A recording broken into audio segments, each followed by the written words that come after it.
The final weekend of spring training. Joe Madden has his Tampa Bay club set for the 2012 season. Today is an opportunity for Evan Longoria and the Rays to fine-tune as they meet Bobby Valentine's Boston Red Sox next on Sun Sports.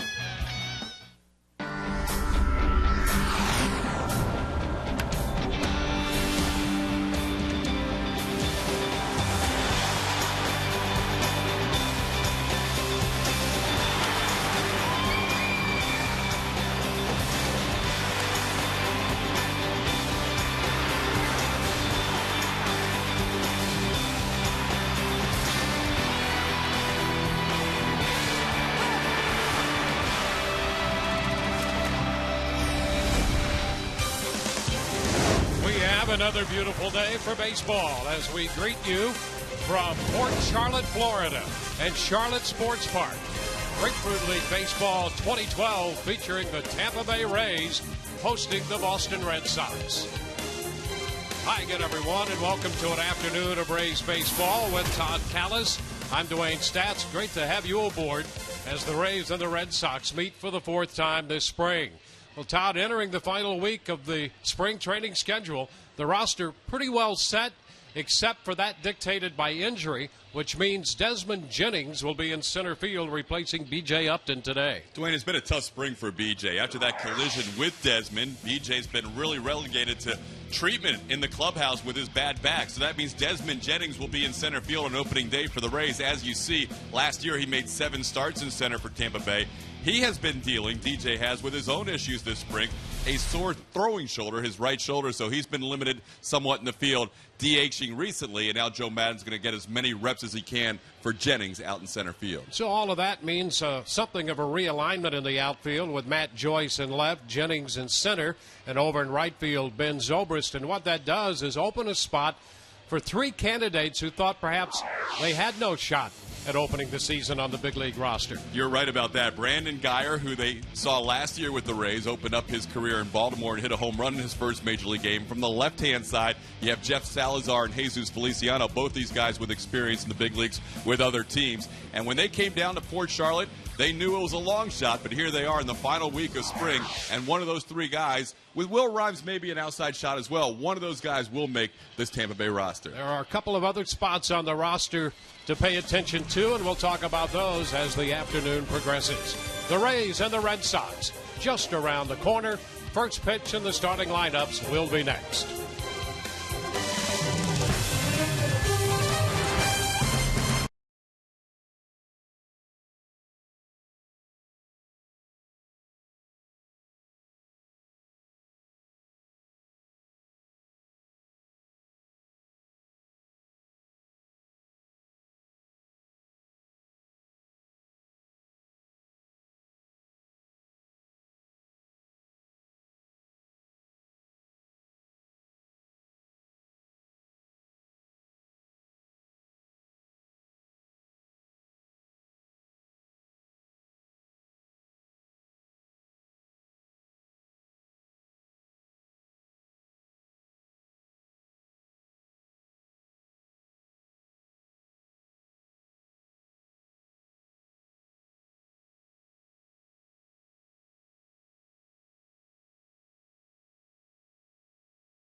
Rays baseball on Sun Sports is brought to you by Toyota. Visit your local Toyota dealer today for great deals on the amazing lineup of Toyota vehicles. Toyota, moving forward.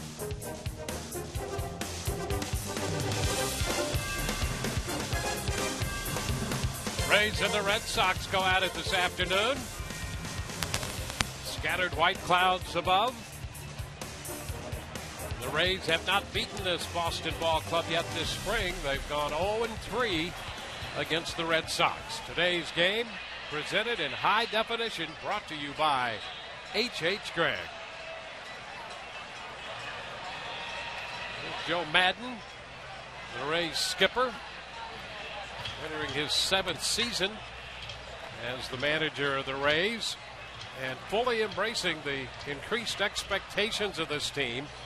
Although the Rays this spring have played to an 8-16 record at this point, and they'd have a difficult time here in their spring home in Charlotte. They're only 2-10 here.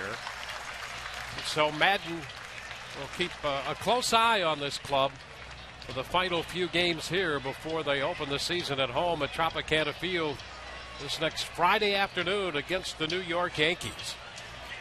We'd like to see a little added offense. That's one of the areas where the Rays have struggled this spring, and it's been difficult to get hitters the prescribed number of at-bats because of the assortment of injuries they've suffered through the spring. And they're hoping once they break camp, they will have left all of that behind them and start fresh on what they anticipate will be a very fun and successful 2012 regular season.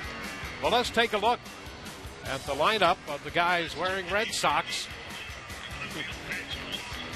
Leading off is the shortstop, Pedro Ciriaco. Nate Spears is the second baseman hitting second, and Darnell McDonald at third. Mauro Gomez at first. Kelly Shopik will catch, the former Ray. Jason Repko in center field. Daniel Butler is the DH. Daniel Nava in right field, and Jonathan He will bat ninth.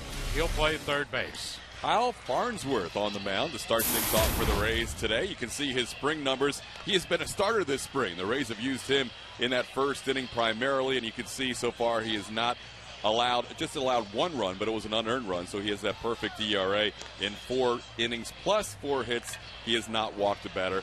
So Farnsworth back out there. He said last year he threw a splitter for the first time in a while, and we will not see that pitch anymore as he had some injury issues towards the end of the year. Defensively behind Kyle Farnsworth, this is how the Rays line up. This will probably be your outfield that you will see on the first weekend against the Yankees. Matt Joyce in left, Desmond Jennings in center, Ben Zobrist in right. In the infield, Evan Longoria at third base. Sean Rodriguez will play short. Jeff Keppinger at second base, and Carlos Pena over at first. Jose Lobaton is the catcher, and Kyle Farnsworth, as mentioned, making his 5th start of the spring. Again, he is the Rays closer, but a chance to pitch that first inning in the month of March. Yeah, there was some talk that Jeff Neiman would start today, but he has a little blister on the middle finger of his pitching hand. Not something that they think will hinder him when the regular season begins. We'd like to welcome the men and women in uniform serving around the world, watching today's telecast in 175 countries on AFN, the American Forces Network. Thanks for all you do. We hope you're enjoying today's telecast. We salute each and every one of you.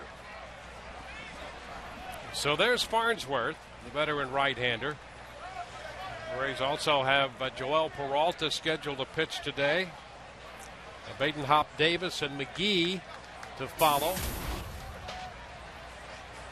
And here's Ciriaco, a young infielder.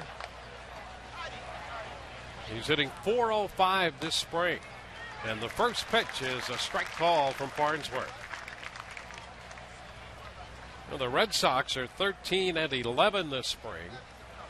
And they played better in terms of wins and losses on the road this spring than they have in their new home.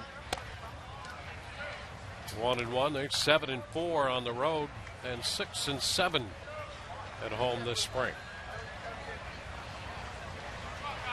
And Ciriaco has gotten a very serious look from Bobby Valentine. He blisters this one down the left field line, and a one-hop over the low fence beyond the 343 mark, and that's a 2-base hit for Ciriaco. You're right, Dwayne. Ciriaco is bidding for that final spot on the Red Sox roster. Just like the Rays we talked about moments ago, having some guys that weren't expecting to make the team. Here's Ciriaco with an opportunity, and the next guy on deck, Nate Spears, with an opportunity to maybe make this team when they thought that they were long shots coming in. And you're hitting 405 and lace a double to start the game, that's not too shabby. Now here is Spears. Spears has had a very good spring. The pitch is a strike as he's short on the bat. He's hitting .325. See his numbers from AAA last year. He's a local product here from the Charlotte area. And a little bunt, third base side. A glove pickup and throw it first. Out there and all the way from second, Siriaco hustles his way into the first run of the game.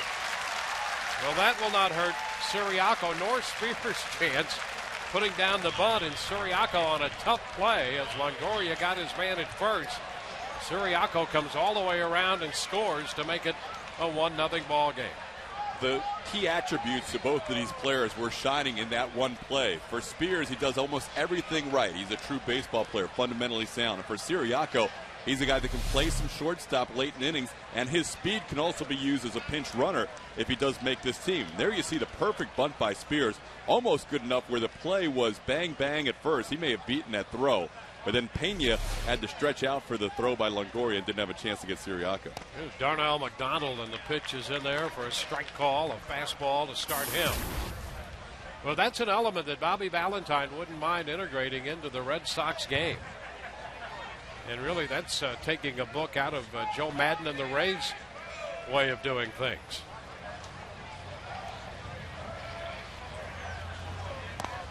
The pitch is down. In fact, we saw in an earlier game this spring between the Rays and the Red Sox, Valentine's willingness to employ the shift.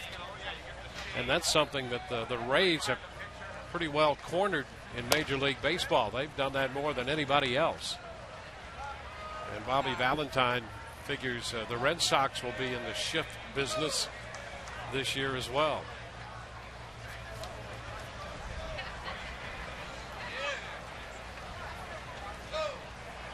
Two-1 the count to McDonald.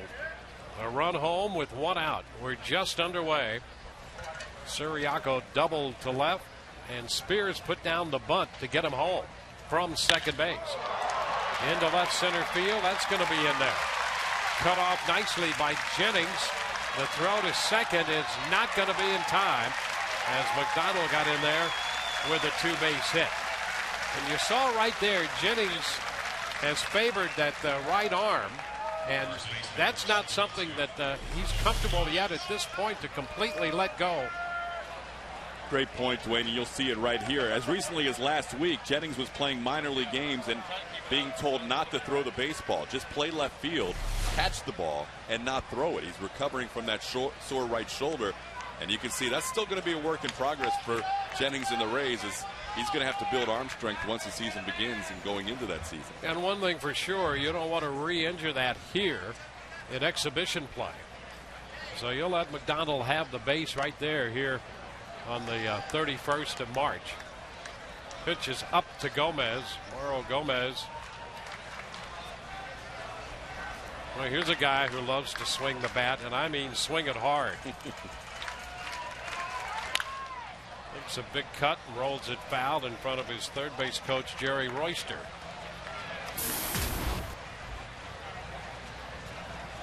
'90 RBIs at AAA last year with over 20 home runs, and he hit over 300.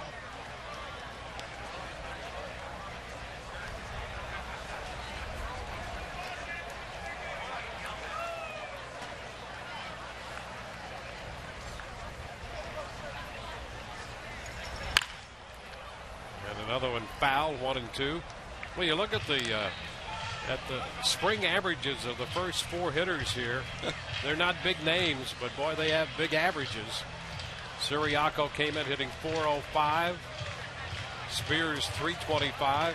Darnell McDonald .438.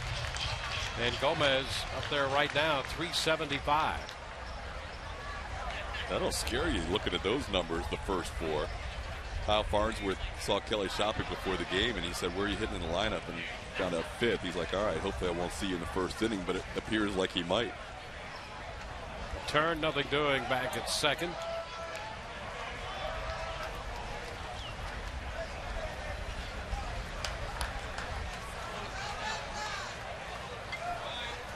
It's a bullpen day for the Rays here with Farnsworth starting. And a big cut and a miss on the pitch up. A fastball with something extra on it. That one in the mid-90s. It hit 96, I think. How about that? You talked about Gomez's big swing, and here we see power on power. This is fun. This is just straight gas that Gomez was not able to catch up to. Well, here is that much-awaited matchup. Kyle Farnsworth and Kelly Shoppick. Shoppick spending last year, the last couple seasons with the Rays, and a battery mate from time to time of Kyle Farnsworth.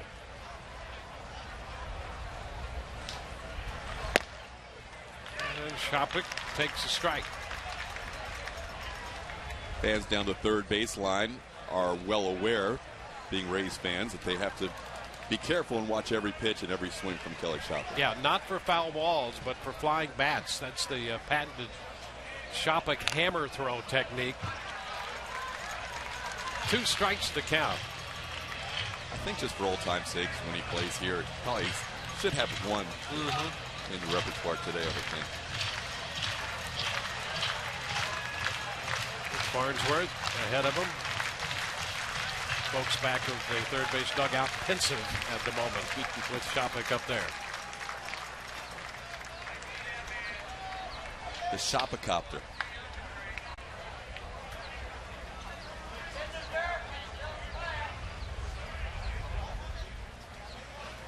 Oh, and he's hit by a pitch. Well, an 0-2 pitch, and Farnsworth hits him. Center fielder number 16, Jason Repko.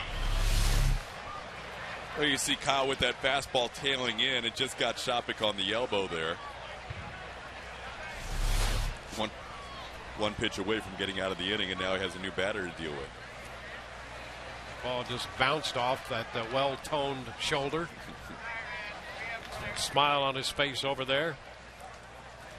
And here's Jason Repko. There's a strike.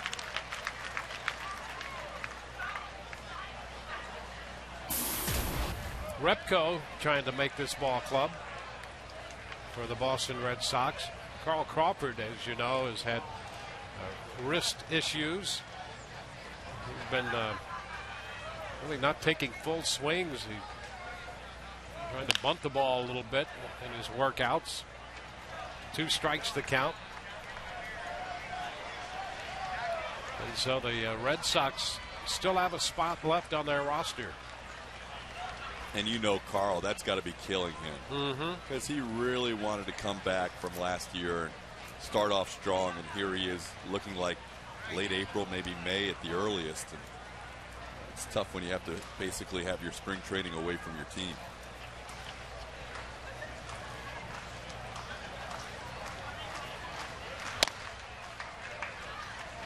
It's down, 1 ball and 2 strikes. Yeah, Valentine said he'd love to get Crawford to the point where he could get 50 at bats somewhere before they activate him. That doesn't appear to be imminent. Repko laid off the breaking pitch. 2 balls, 2 strikes. See the pitch total for Farnsworth up to 20, and even though the Rays have this plan today, Farnsworth for an inning, Peralta for an inning, Badenhop for an inning, they don't want to give a pitcher too many pitches like Farnsworth in an inning, so that's why Peralta's up in the bullpen now. Into center field, cutting to his left is Jennings, and he runs it down to retire the side. Red Sox settle for 1. They lead 2. We'll head into the bottom of the first with Boston leading 1-0. The Rays coming into him.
Joe Madden and the Rays down by a run. And we'll take a look at the Rays starting lineup against the Boston Red Sox here, put together by Madden today. Joe has Desmond Jennings leading off. He'll be followed by Luke Scott, the DH, and then Evan Longoria. Ben Zobrist in right field hits cleanup in front of Carlos Pena. Matt Joyce in left. Jeff Keppinger at second. Jose Lobaton is the catcher. Sean Rodriguez is at shortstop. He'll bat ninth.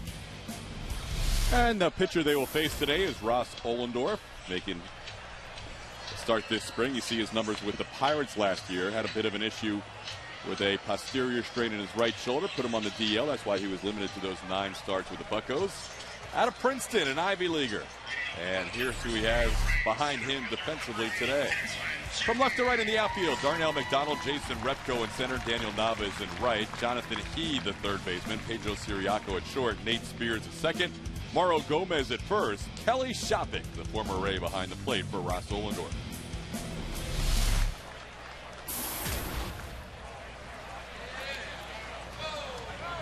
So here's Desmond Jennings to lead off. Desmond coming off last year when he had 259. Shortens on the bat, taking the first pitch, and it's a strike. Desmond for the spring is hitting .316. As a team, the Rays have hit just .220 for the year this spring.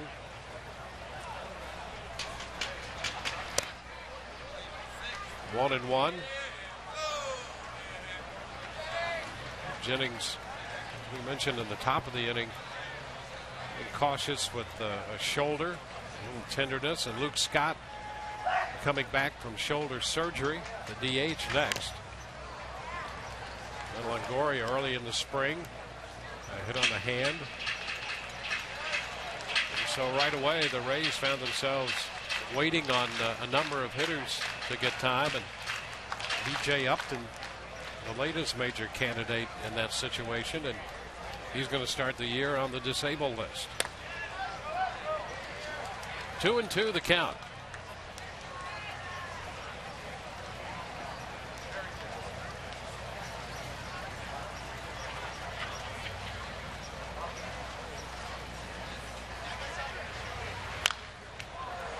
Pitch is foul.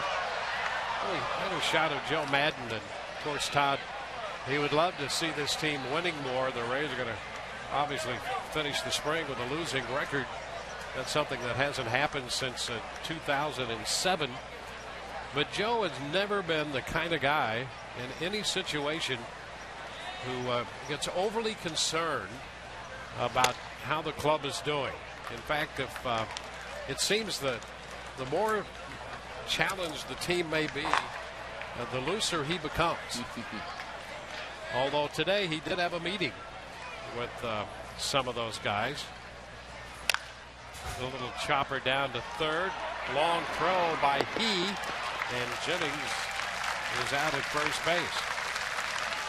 We'll be chatting with Joe a little later in the day, and perhaps we can talk with him about that. Yeah, I think he would like to see his lineup having a few more reps together than they have, because at this time in the spring, usually he's locked into where he wants his lineup to be for the first weekend. He may be looking at, what he considers his opening day lineup today or his first weekend lineup today, but we will hear from him later on. It just has been such a challenge, as you mentioned, all the guys out of the lineup, that he hasn't had any continuity. Well, here is Luke Scott, who's hit a couple of home runs on the spring. And a base hit into center field off the first pitch from Ollendorf. So Luke could be a candidate to be the number 2 hitter. They want to try and have a lefty in front of and behind Evan Longoria, and Evan seems to like that 3 spot.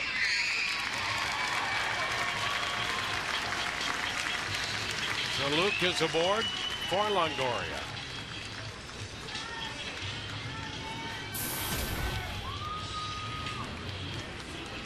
Evan finished strong, as you know, last year.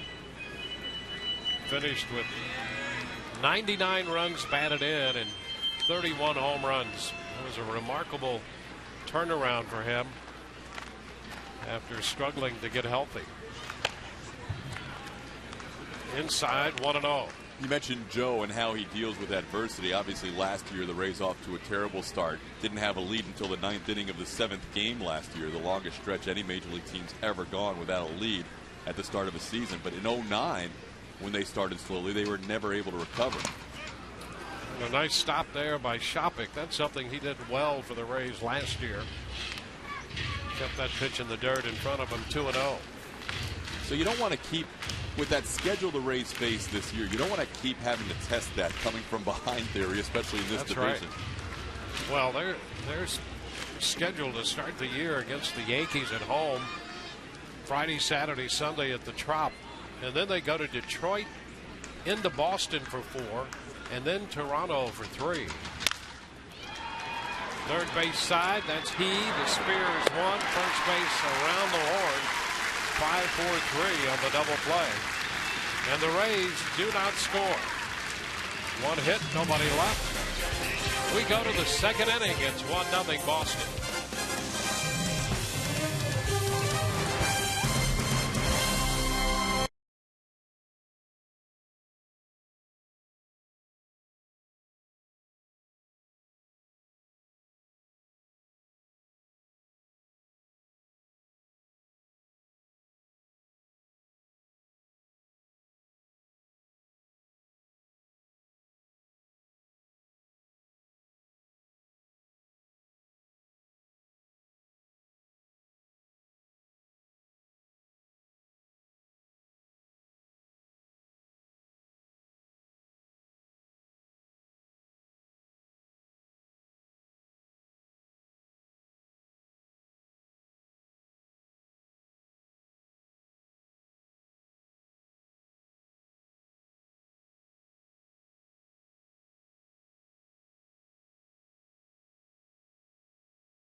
On to the 2nd inning with Boston grabbing an early 1-0 lead. The Rays with a bullpen day.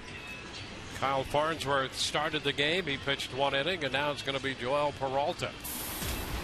Peralta last year, really the workhorse of that Rays bullpen. So much of the Rays' success was predicated on Peralta getting the ball from the 8th inning to Kyle Farnsworth in the 9th. Used 71 times last year, and he had that 3-4 mark and a 2.93 ERA. One of the unsung heroes of the 2011 wild card team, the Tampa Bay Rays. Yeah, the bullpen pretty well set, it would appear right now. In fact, that entire pitching staff pretty well set. And you're right about Peralta. Boy, there were times when you know that he took the ball last year when he was tired. That right arm, shoulder, the elbow. Suffered through a lot of appearances. Pitch foul back by Daniel Butler, strike 1. But he answered the call every time. He was a valuable member of that bullpen. Even when Kyle Farnsworth went down towards the end of the year for a short stay, it was Joel Peralta who was able to pick up those saves in the 9th inning.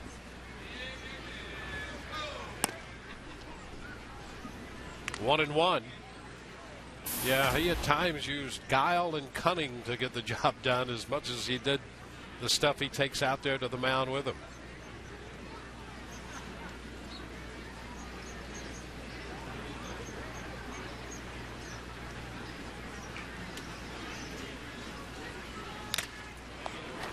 Cut by Butler. 1 and 2. Butler, a catcher by trade, DHing today. Daniel Nava next, and then Jonathan He. A lot of Red Sox fans who made the trip up from Fort Myers looking at that lineup board today. Didn't see a lot of names that they were expecting. Yeah, that's right. You got 81 batting now, followed by 95 and 92. Well, those sound like road directions somewhere. Roller foul. 1 and 2, and there is Bobby Valentine, the new manager.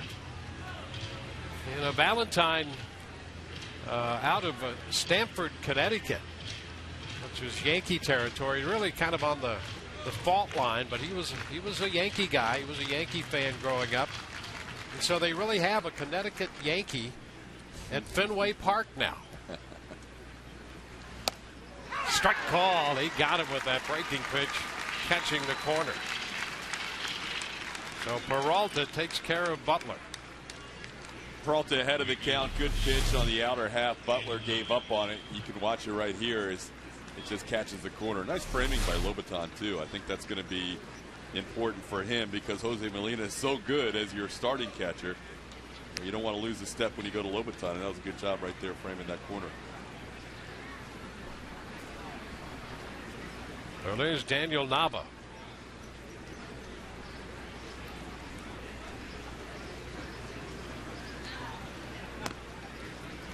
There's a strike. Red Sox bringing in some players from their minor league camp to fill out their traveling roster today.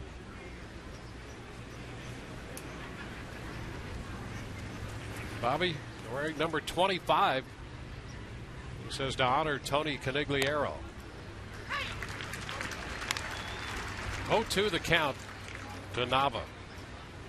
And whenever you have a change in manager, you're never sure who's coming back with the coaching staff. And we saw a moment ago there, Tim Bogar.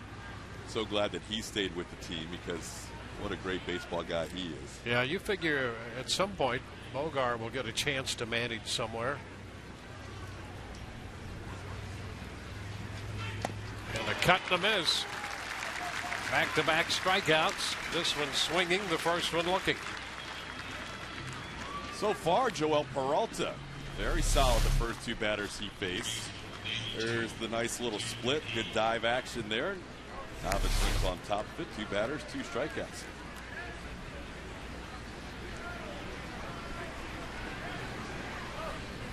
That'll be Jonathan He.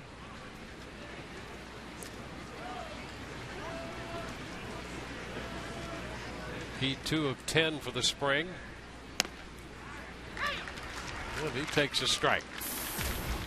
So Peralta pounding the strike zone. He's thrown only 1 pitch outside the strike zone here in the second inning.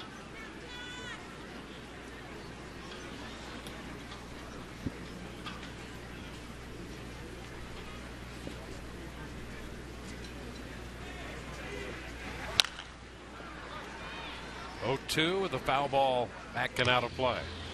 Also coming back on that Red Sox staff. Good to see Tampa's own Dave Magadan as well.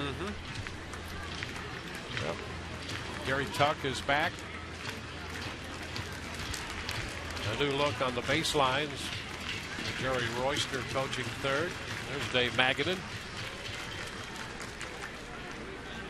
Alex Ochoa coaching first.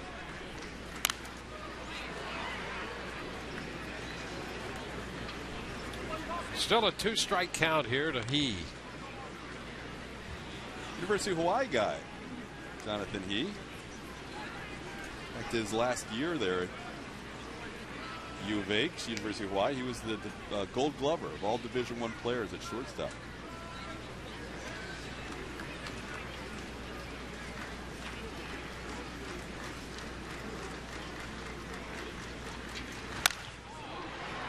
Looper into right, and Zobrist is there to catch it.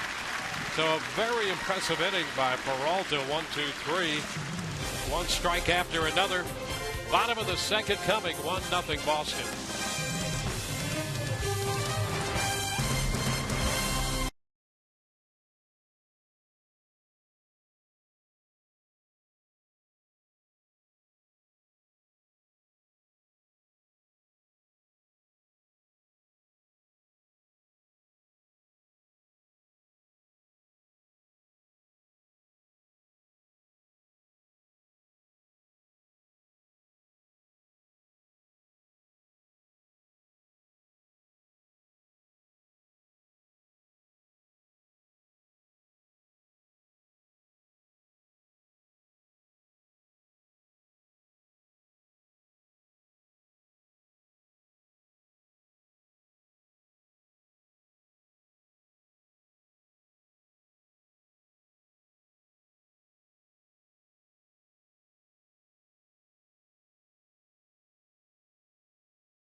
Peek into the Rays dugout.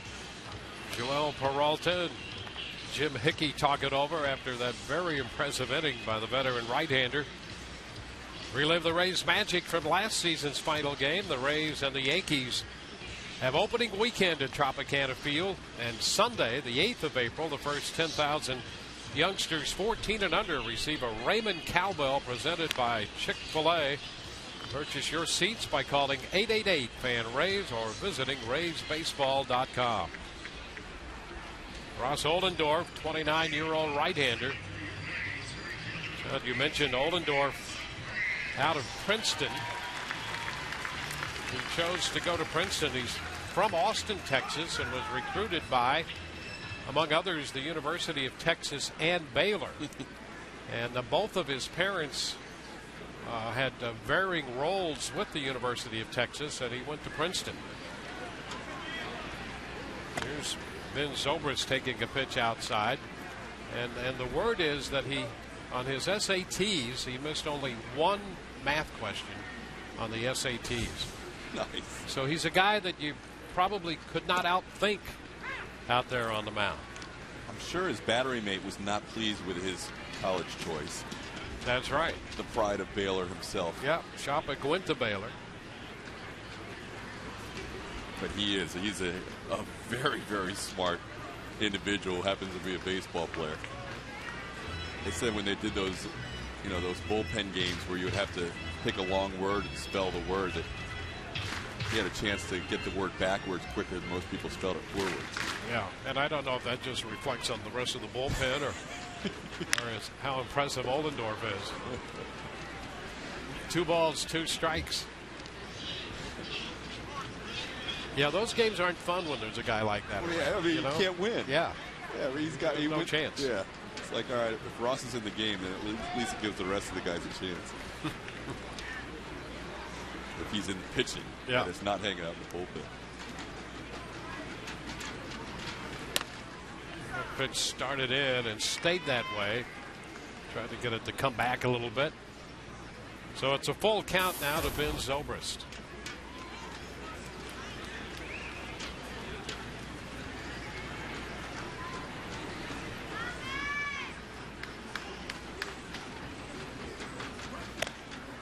And the Rays have a base runner. Leadoff walk drawn by Zobrist. Just realized, who would have been really impressed with that skill is one of your former partners, Terry Carey. That was his forte. Spelling, not only trying to spell them backwards, but then trying to pronounce them backwards. And that's why we got along so well, because it was a real problem for him when he spelled my name backwards. It was the same.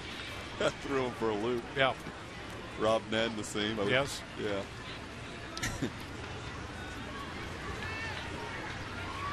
Now here's Carlos Pena.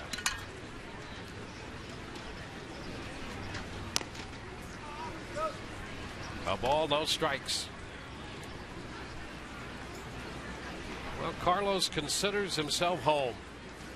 Coming back to the Rays. The Red Sox have the shift on for him. And they have Siriaco from shortstop over between first and second. And right there, Zobrist is picked off by Ollendorf. So the Rays get the base runner on the walk. And a pitch later, lose him on the pickoff. Yeah, Ben Zellini watched him. His first step was to second, and Ollendorf with a throw right on the money. And Zobrist is tagged out. Here you see it again. Gomez just had to put the glove down as Ben was caught leaning the wrong way. 1-0 the count to Carlos. He's under this one. It hits a towering drive deep into center field. Repko back to the wall. It's gone. Home run for Carlos Pena. Pena turns on a 1-0 pitch. His first home run of the spring, and this game is tied. That was impressive. That is a familiar sight, and one that Rays fans haven't seen in a while, with Carlos Pena wearing that jersey. A moonshot The wind is blowing out a little bit, but it's more towards left and left center. This was a towering fly ball to right center that kept carrying. I know Carlos is very pleased to have his first home run. He's been struggling a little bit at the plate this spring. Well, there's Matt Joyce taking a pitch away. Well, that's from Pena and Scott, something that the Rays hope that they'll have more this year than they had last year, and that's the potential to get one or more runs back with one swing of the bat with the added power of those two hitters. And the first time around with the Rays for Carlos Pena, the Rays certainly were the beneficiaries of shots like that and the run production that comes with it.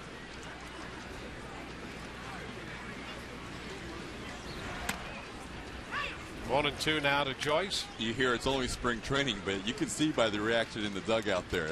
Carlos did not want to go into the regular season with a 0 home run sprint. And that was the embrace with he and Derek Shelton. You could tell he was pretty stoked about that home run. 2 balls, 2 strikes to count. Here's Carlos.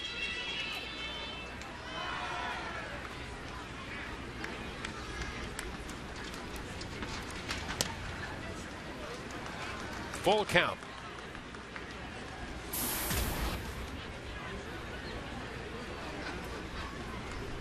So Boston with a run in the first, the Rays back with a run in the second on the Pena home run.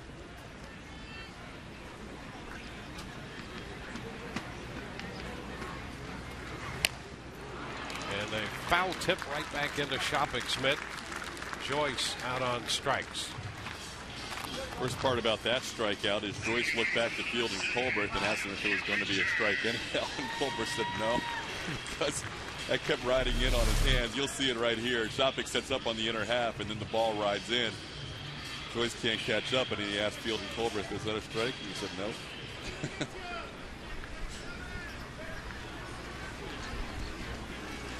Jeff Keppinger, which is down. Keppinger's had a nice spring for the Rays. In fact, he leads the team in hits with 16, hitting .333. 2-0, and as much attention as the return of Pena and the addition of Scott has garnered, the addition of Keppinger's right-handed bat should not be overlooked. Back at third. That's a nice stop by He, and the throw is on the money, and you can see the defensive prowess of He right there on a very good play. So the Rays are retired in the bottom of the second. They do get the run on the home run by Carlos Pena, and at the end of 2, the game is tied 1-1.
Here's Carlos Pena, who found the home run stroke in the bottom of the second inning, hitting a blast to right center field.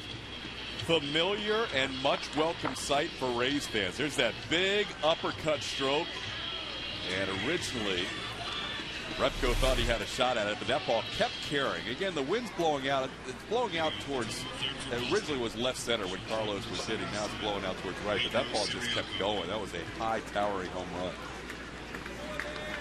Burke Badenhop will be the new pitcher for the Rays. He's being asked to pitch back-to-back days now. He was in the game yesterday up in Bradenton against the Pirates. And he faces Siriaco, who put the bat out there early to bunt and missed it, strike one. Siriaco doubled his first time and scored from second on a bunt put down by Nate Spears. Will be next.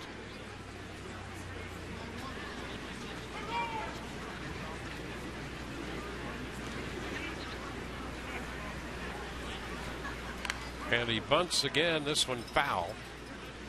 2 strikes. Badenhop pitched an inning yesterday against the Pirates, gave up a couple runs on 2 hits, and picked up a strikeout.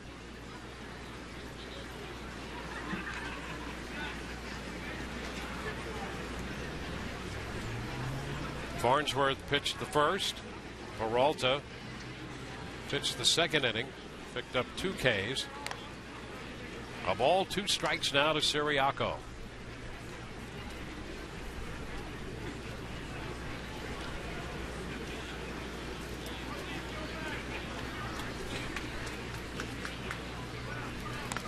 And strike 3 call.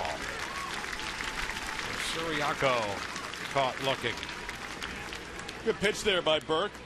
Getting a chance, as you mentioned, Dwayne, to go back-to-back, and the Rays want to see all their relievers do that at some point, right on the outer half. Again, good frame job there for the called third strike. And here are the Rays relievers that are going to be heading into the regular season. Wade Davis has the most innings. Obviously, he was a candidate for the starting rotation and will come out of the bullpen the next inning. Burke Badenhop pitching now. J.P. Howe, good to see him back and healthy. Jake McGee. Spears lifts a fly ball right to Jennings in center. He's out of there. 2 gone. Jake McGee we'll see later on in this game. Kyle Farnsworth, who you've already seen, pitched that first inning. And then Joel Peralta, who was outstanding in his inning of work today, the second inning. Fernando Rodney had a line drive. Dwayne hit off his arm the other day, so he's been sitting the last few days, but he should be ready to roll come opening day. So that's the Rays bullpen. The 7 spots are set. Now McDonald pitches a strike at the knees. Now, Badenhop's history is that he can throw ground balls, and he hasn't thrown a lot of them this spring. But that's something the Rays are counting on him doing out of the bullpen. And Joe Madden loves that ability for a pitcher like Badenhop with his defense behind him to throw ground balls. And the Rays would love to see him come into some hot situations, and you can expect Badenhop's going to be called on a lot of times with runners on base in the middle of an inning.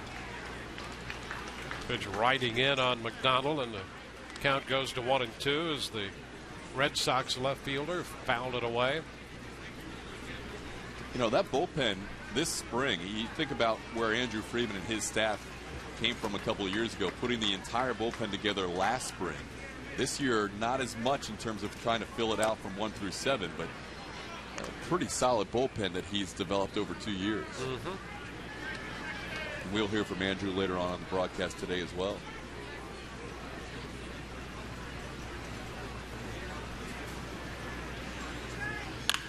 And right back off Badenhop's glove to Keppinger. Throw to first. It's not going to be in time. McDonald beats it out. So a base hit. Ball deflected by the pitcher, Badenhop. McDonald aboard. McDonald, really good speed, got out of the box well as he reached for that outside pitch, so he kind of had a head start heading towards the bag. And once that deflected off Badenhop, Keppinger a solid throw, but no chance. McDonald beats it by about a half step. So the Red Sox collect hit number 3. And here's Gomez, the big first baseman.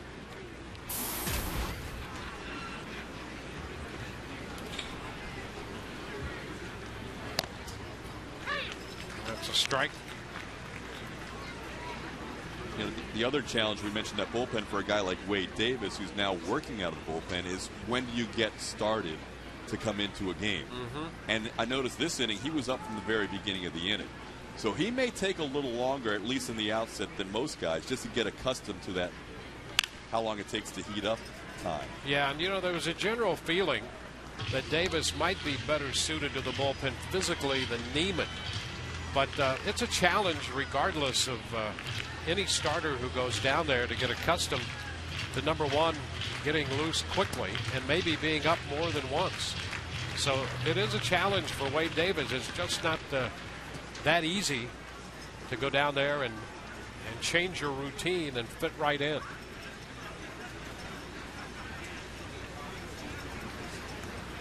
McDonald back in at first.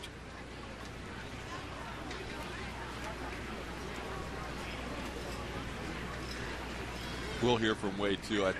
Hopefully we'll get a chance to go down there and talk to Wade after his, they think it's going to be about a 3-inning stint today. No ball, 2 strikes. But you're right, that is something that you have to adjust to. The getting up, getting down, and there's Wade. He's been up the entire inning. Obviously in spring training, you can time it out a lot better than you can once the regular season starts. So he knew he was scheduled to go in the 4th. He started his warm-up at the beginning of this inning. During the regular season, it's going to be a different story. He may be asked to get up in quicker fashion. This one is low. 2 balls, 2 strikes.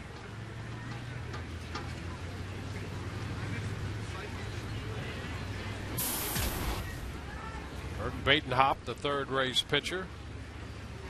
Scheduled to see Davis next, as we saw him in the bullpen, and Jake McGee before the day is out.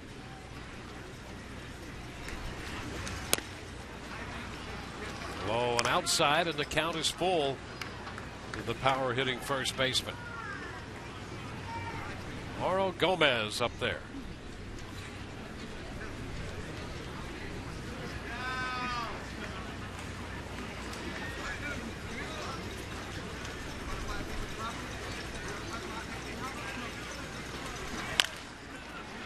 That's a foul ball outside of third down to Longoria.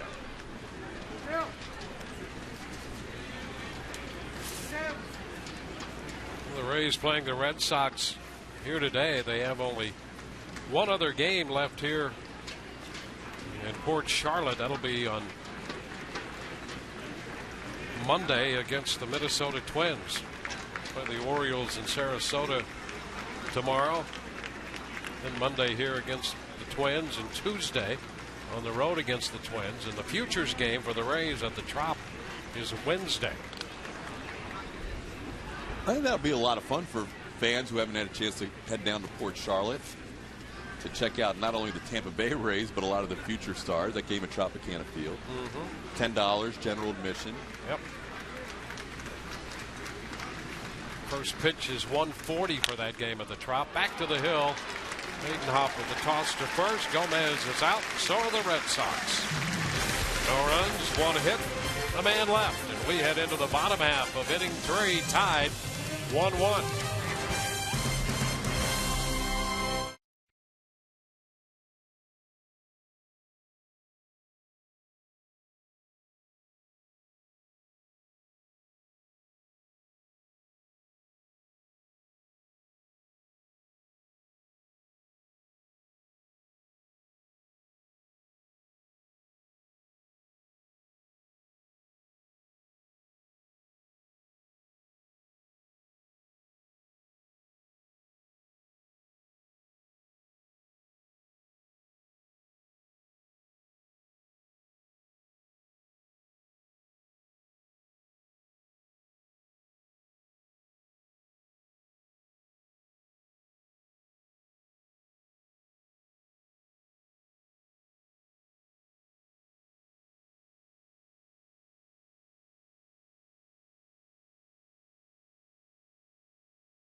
Park in Port Charlotte. The Rays and the Red Sox meeting for their 4th time this spring. And we're tied 1-1 as we welcome aboard all watching today's action on AFN, the Armed Forces Network, in 175 countries and aboard over 200 ships at sea. We're proud to have you with us, and we want you all to know that we stand behind you as you defend our freedoms. Our thoughts and prayers are with you. Right-hander Ross Ollendorf on the mound. He'll be 30 years old in August, and right now is ticketed to be in the starting rotation at Pawtucket, the Red Sox AAA club. With a lot of his teammates playing behind him today. They'll be in Pawtucket. Hey, you picked a good day to come down to Port Charlotte. I'm being told that it's raining at Bright House Networks Field for the Phillies game today. They have the tarp on the field. Well, so there you go. So here we are playing a game, and it's perfect here. If you were back home, you might be in the showers right now. Yep, that's right. Here's the Rays catcher. The pitch is low. 1 ball and no strikes.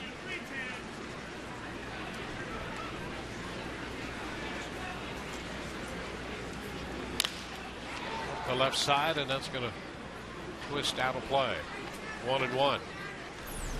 Dwayne, it's going to be very interesting this year behind the dish for the Rays. How many games can Jose Molina catch? And then can the other Jose do well enough as the backup to keep things rolling for the Rays? Well, he has won that backup job to this point, 2-1 behind Molina. Well, Molina at 36 has essentially been a backup catcher his entire career, and a very accomplished catcher at that. So he is a guy that you want. The question is, how many games can you, number one, start him? And there may be even more action for him in games that he doesn't start to come in late 7th, 8th, or 9th innings. And so his workload does figure to be at 36, perhaps the heaviest workload he's ever had. Which is highly unusual at any position, especially behind the plate. But that's what the Rays are looking at this year. 3-2 is popped down the left side, and that ball is going to fall in front of McDonald. Big turn at first, and he'll hold there with a single. You know, Bobby Valentine's rotating his infielders on an inning-by-inning basis. We saw Spears start the game at second, then he went over to third, and now he's at shortstop. We saw Siriaco start the game at shortstop, then he went to second, now he's at third. And he started at third, went to short, now he's at second. So not only can you not tell the guys with the roster, sometimes you can't even tell them, inning to inning with a roster. Yeah, he's getting creative with an entirely new kind of shift. He's shifting guys. So that time it was Siriaco at third who went out for it, and Spears over at short. And it fell between them, and it looks like McDonald over there in left. Yeah, McDonald's still in left. The outfield he hasn't messed with. Just he's rotated the infielders every inning. Sean Rodriguez has to strike well if it gets late in the spring and you want to see guys at different positions. I guess this is the way to do it. No doubt about it. I mean, that's the versatility of those three guys is obvious. He's played all three in college, and Spears can play them. Siriaco can play all three, obviously. Those guys vying for the last spot on the roster, Spears and Siriaco, that is. 0-2 the count to Sean Rodriguez. He knows a little something about versatility. Sean does. Yes, he does.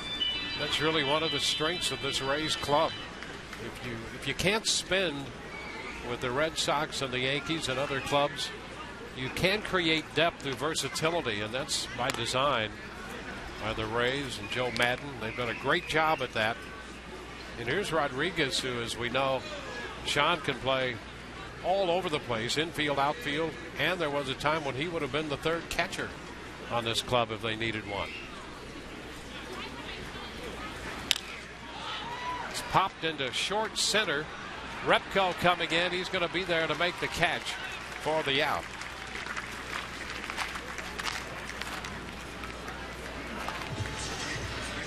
One on with one out for the top of the order now, and Desmond Jennings.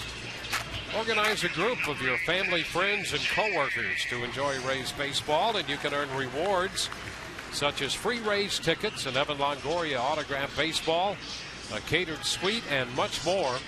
The Group Leader Rewards program allows you to earn rewards when you bring that group to Tropicana Field. For more information, visit raysbaseball.com/group leader or call toll-free 855-GROUP-TB.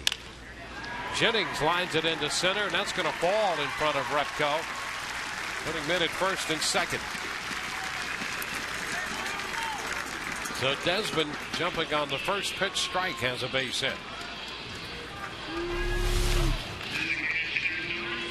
Desmond gets a fastball right down the middle, and good solid level swing into center field.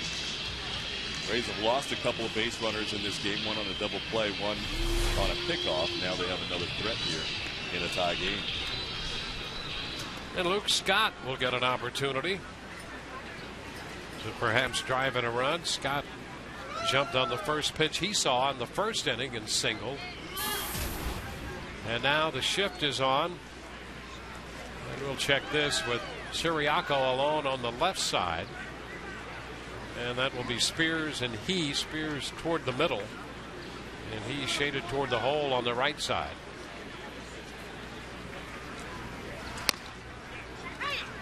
The pitch is a strike. And they figure during the regular season, with Youkilis playing third, Valentine will shift Youkilis all the way to that spot between first and second, because he wants to keep the shortstop with greater range in the defensive scheme of things on the left side. And a roller. Siriaco bobbles it. Everybody's going to be safe. And you know, that's the other thing about the shift.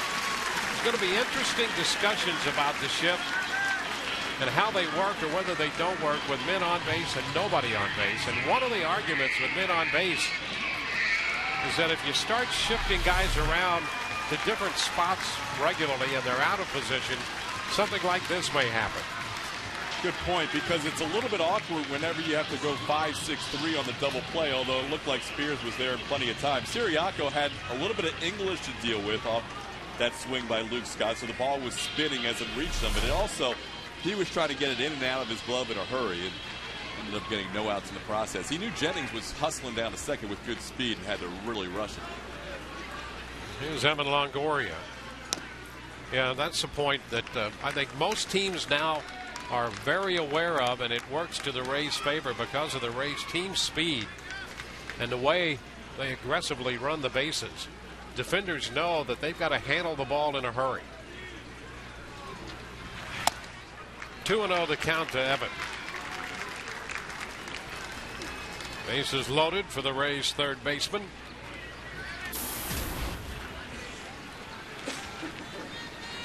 The official scorers are probably having a field day today too with the E5s. You just got to make sure you have the right inning and who was at third at that point. That's right. Thankfully, he is wearing the red stirrups up high, because he and Spears have very similar builds. You'll be able to tell them apart very easily. Siriaco making that last error.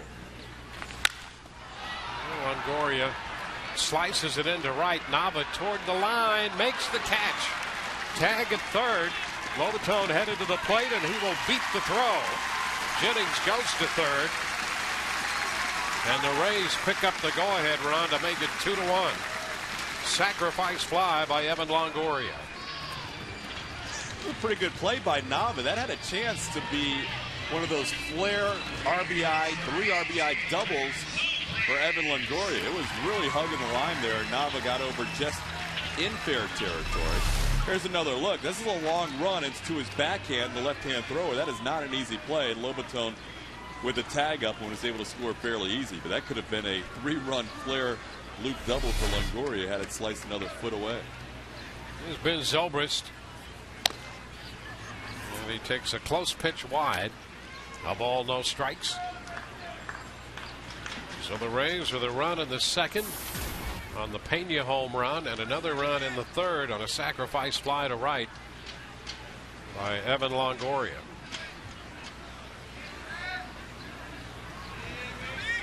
There goes Luke Scott. The pitch is foul. So Scott retreats to first. We mentioned the timing factor for Wade Davis of when to get up in the bullpen and when to be ready to go. The other angle you have on that is, as a starter, when you have the top of the first, you know what the first pitch start time is. As a reliever, like in this inning, you might have an extended inning where you're not throwing from your last warm-up pitch till you go on the mound. And back in at first goes Scott. You know, the Rays starting Scott on that last pitch, something that they'll do because of the great speed of Jennings at third. And their thought is, even if they could coax the Red Sox into a rundown, Jennings might have a chance to score and force the Red Sox to throw the baseball around. It is one of those scenarios, you're right, where they may not even, if Luke is going and there's a bad jump, they may not even throw through, with that possibility that Scott would stop and try and get in that rundown. With Jennings' speed at third, he can kind of steal one of those two out runs. Well, Zobrist ahead in the count and takes ball 3 down and in. It's 3-1.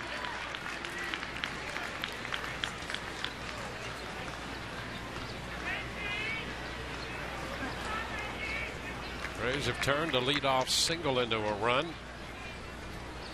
The error has helped.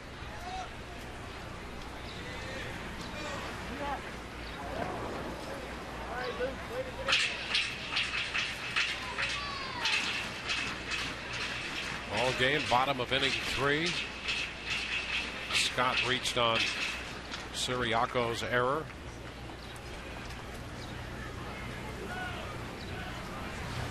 And a big chop to first. Gomez will step on the bag. The Rays settle for 1. We've gone through 3, and the Rays lead 2-1.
Two to 1, we go to the 4th. The Rays lead the Red Sox. Joe Madden chatting with Field and Colbert, the plate umpire. And Todd, we might get back to that in a moment. Right now it's time to look ahead. The road ahead brought to you by Toyota. And it's some road. The Rays open the season against the Yankees and then go to Detroit, Boston, and Toronto, and then come back home to take on the Minnesota Twins. In fact, that first month is challenging for the Rays. It'll be James Shields against CC Sabathia at the Trop, a sold-out Trop Friday for the season opener.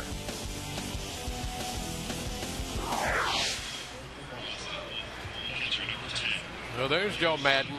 You know, he's always interested in the intricacies of this game. And I think that conversation, you picked up on it, had something to do with that fake to third and throw to first. And that's what Tom Foley saw, too, as the third base coach when the Rays were batting. It's very close to a balk move, and Joe just wanted to get a clarification. about that particular play. You see it often in baseball, but you're right. This is spring training. Not only are you working on at bats, working on getting your pitches in, but you're working on making sure you have every rule defined to its finest point. Kelly Shopik leads off against Wade Davis. And Wade is quickly ahead of Shopik. 2 strikes. So Wade, who for the time being will work out of the Rays bullpen and makes his first appearance since the decision was made. And he comes on in the 4th inning. A ball, 2 strikes. Certainly not easy for Wade to make this adjustment. He sees himself as a starter. There's a very good chance he will be a starter again for the Rays. But right now, 6 starters, only 5 slots. Wade's going to have to do the job out of the bullpen. He says he's ready to do well out there. And he strikes out Shopik. So that is out number 1 as he takes care of the Boston catcher. Well, these guys know each other pretty well, and Wade with 2 strikes gets that high fastball past Shopik for the strikeout. We talked about Joe Madden's discussion with Fielding Colbert, and we're going to get a chance to look at that Ohlendorf move to see if we can see anything where Joe thought maybe it was a balk and a run would have scored. Jason Repko, and the pitch is a strike. Here's that play that Joe was looking at. You know, his foot landed pretty close to as if it was a delivery. And that's what I think Joe's point was. You have to pretend like you're going to third base. You just can't land your foot as if you're going towards home plate. And he's still talking about that play.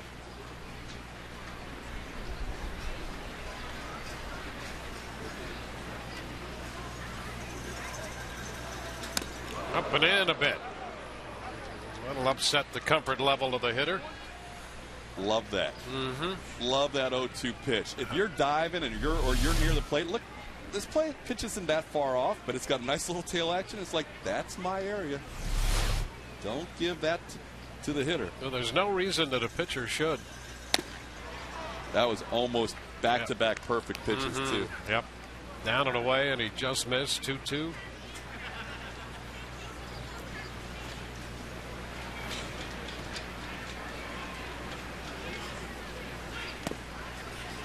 That's down, and a full count.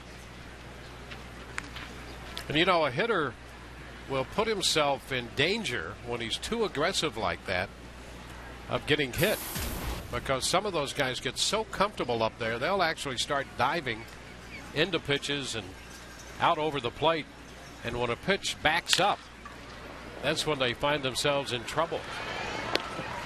Rodriguez takes care of that, and I think that's what happened to Nolan Reimold earlier this year in the spring when Alex Cobb hit him with that pitch. I think he knew that Cobb was always around the plate and was much too comfortable up there, and then it's too late when you realize that the pitch is maybe coming up and in. 2 outs with the bases empty, and here's Daniel Butler. Inside, 1 ball, no strikes. Really like the first couple batters, what we've seen out of Wade so far, just letting it go.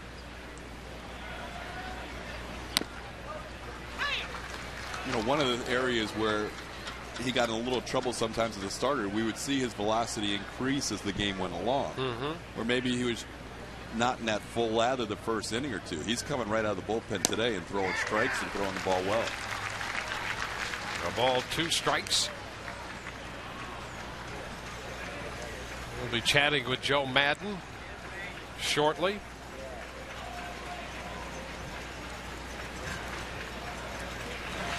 And a swing and a miss. A fastball up, got him. A very impressive inning here for Wade Davis. 1, 2, 3. We go to the bottom of the 4th. We'll talk with Joe Madden when we return. 2-1 Rays.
Welcome back. We go to the bottom of the fourth. The Rays lead 2-1, and as usual on our telecast, we're pleased to have Joe Madden with us here, bottom of the fourth inning. And Skip, first, thanks for taking the time. And how about Wade Davis? He looked pretty good. I told you, he's channeling in his inner Bruce Sutter right there with that forker split. That 85-mile-an-hour pitch was a splitter right there, but his velocity up to 93.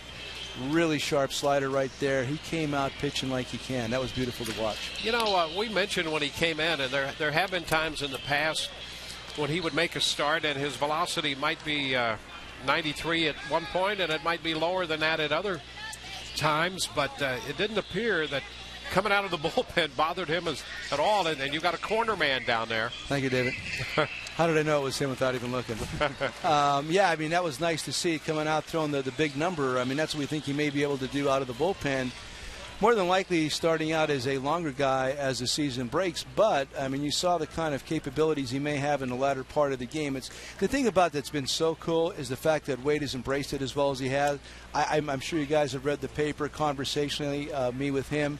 He is totally into this role right now, and that's why I think we're going to see some good performances. Yeah, that's a pretty interesting thing. I think it's a sign of success for a club in general, and for the manager and the coaching staff when a pitcher or a player is willing to do that and embrace the role.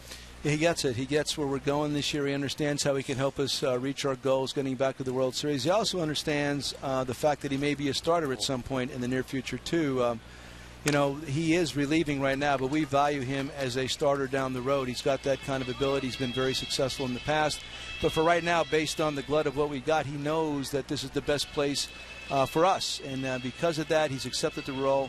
And I think it does show a lot of maturity on his part. Here's the guy at the plate, Carlos Pena, who hit one of those long home runs his first time up, and it had to make you feel good to see that. Yeah, and the thing I really want people to understand about Carlos, everybody gets on him, but, you know, playing against the more sophisticated defense, like you see what's going on right now, had he played 15 years ago, he'd have a lot of ground ball and line drive base hits between first and second base. But with all the abilities now, the data-driven information, spray charts that are a little bit more intelligently done, this has taken that hit away from him where it's a hit for everybody else. So he's playing on a different kind of a baseball field than he grew up with mentally as a hitter. I like the at-bats. I think he's been working really good at-bats during the full count once again here. For the most part, his at-bats have been swinging at strikes and taking balls. Of course, that's what you're all supposed to do. But some guys, sometimes when guys get into trouble, they're not doing that. I think he's had good at-bats. And you know, there's another one right there. There you are. He just drew the walk right there, and a nice leadoff at bat to reach base. Well, you know, in an era where we've sort of had the re-emergence of the shift, and you've really led that, Pena has been a guy who, utilizing the bunt, has maybe been as effective as anybody against it that way. Yeah, we're not afraid to do that. It's all based on game situations, when would be the appropriate time to do it.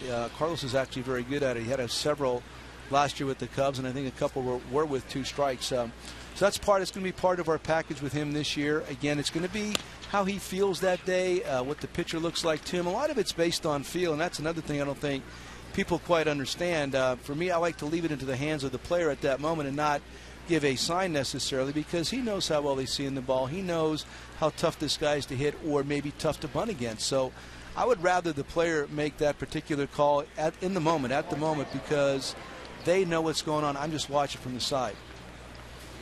Matt Joyce up here with the count of 1 strike. You had a meeting today with some of your veteran guys, right?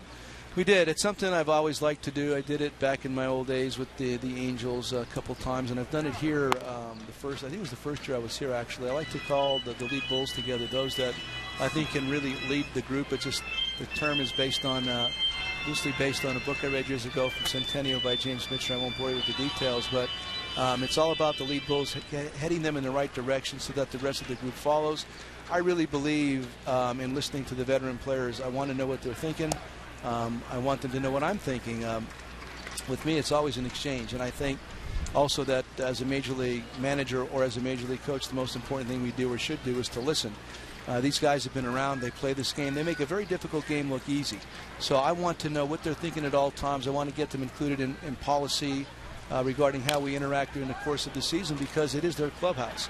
So I don't think this is any revolutionary ideas on my part. I really enjoy the exchange, and quite frankly, since I've been doing this over the last several years, the players teach me a lot on a daily basis too.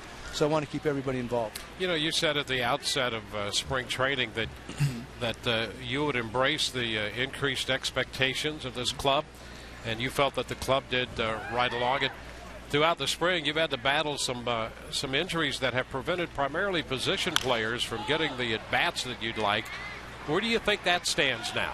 Let's see what happens right here. McDonald makes the catch out there. We're fine with the at-bats. We're building up the proper numbers. They're all going to be around 50 or 50 plus. Some guys closer to 60. Magic number is 55 to 65 plate appearances would be great. Yeah, the really nagging kind of stuff this entire camp, but there's nothing you can do about that. And of course, you don't cry about it. You just keep moving forward. A big part of our success in the past has been depth. And that's something that Andrew and the boys really strive to get done in the offseason. So when you come into a moment like this, yes, some unfortunate things happen during camp. Everybody does. So what you have to be able to do is cover it. The thing we're able to do most of the time is cover it internally, and then you get these guys that have been playing together kind of with this Rays way of doing things that makes it easier to plug people in. Joe, how locked in are you right now to your first weekend lineup, or how much do you still want to think about it this week? Well, there's still something to think about because we haven't set it up yet.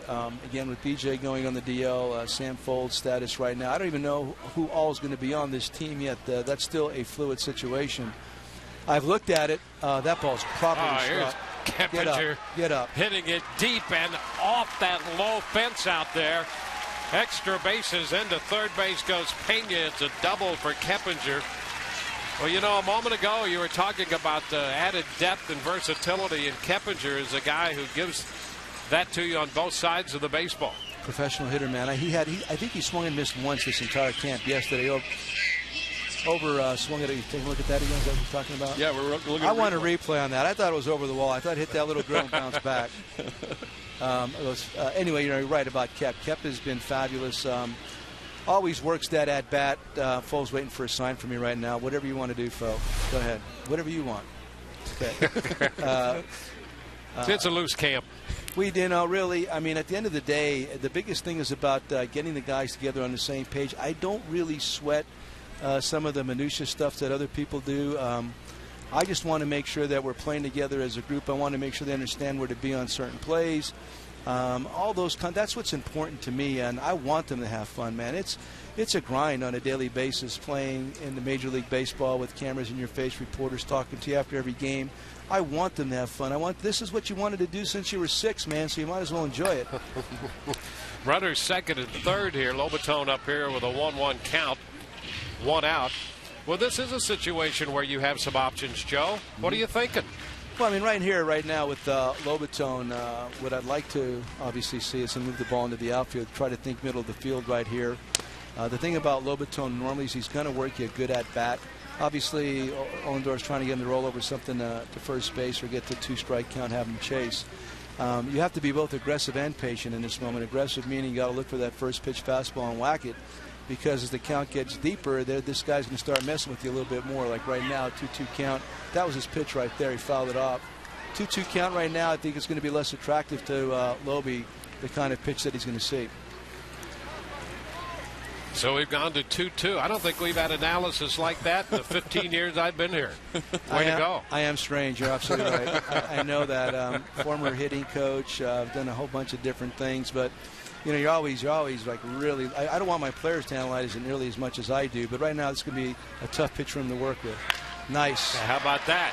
What was that? A get fastball? The job done. Is that a fastball? Repko, yeah, fastball. Look at Repko tracking that one down and picking it up at the base of the wall.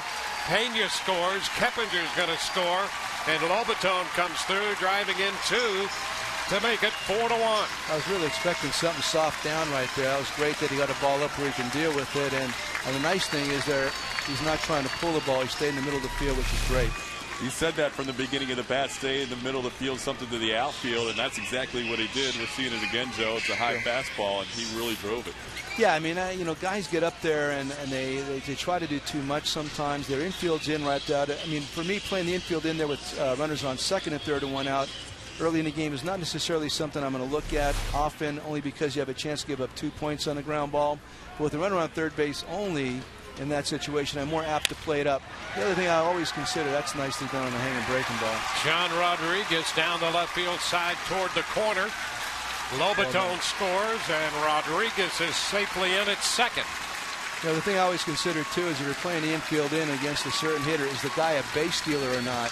In other words, if you play the infield in and he gets a knock through the infield, can he create more problems by being on first base? If the guy's an absolute slug, I'll take more chances with that, because there's less chance that they're going to create havoc on the bases. So there's, again, it's not just a black and white situation. I think for many years, a lot of this stuff was viewed as black and white. I really see a lot of gray. And you got to deal into the different shades of gray regarding making these decisions. Joe, with your best guess, how much is Lobaton going to have to play, or how many games? I guess the other way to look at it, can Molina start? With J-Mo, I've been talking with him a lot about this whole thing, and I think half of the games is a legitimate thought regarding J-Mo. Anything beyond that, it's going to have to be some good weather situations, or the fact that he just feels frisky for whatever reason. I really have to watch him. We have to watch him very closely. The part is, when you start reaching too much, then eventually that good thing goes away. The law of diminishing returns is going to set in. So you have to be careful, even when he's playing well. That's J-Mo. That you don't want to spend too much of J-Mo early. So you're going to see the other catcher out there an awful lot.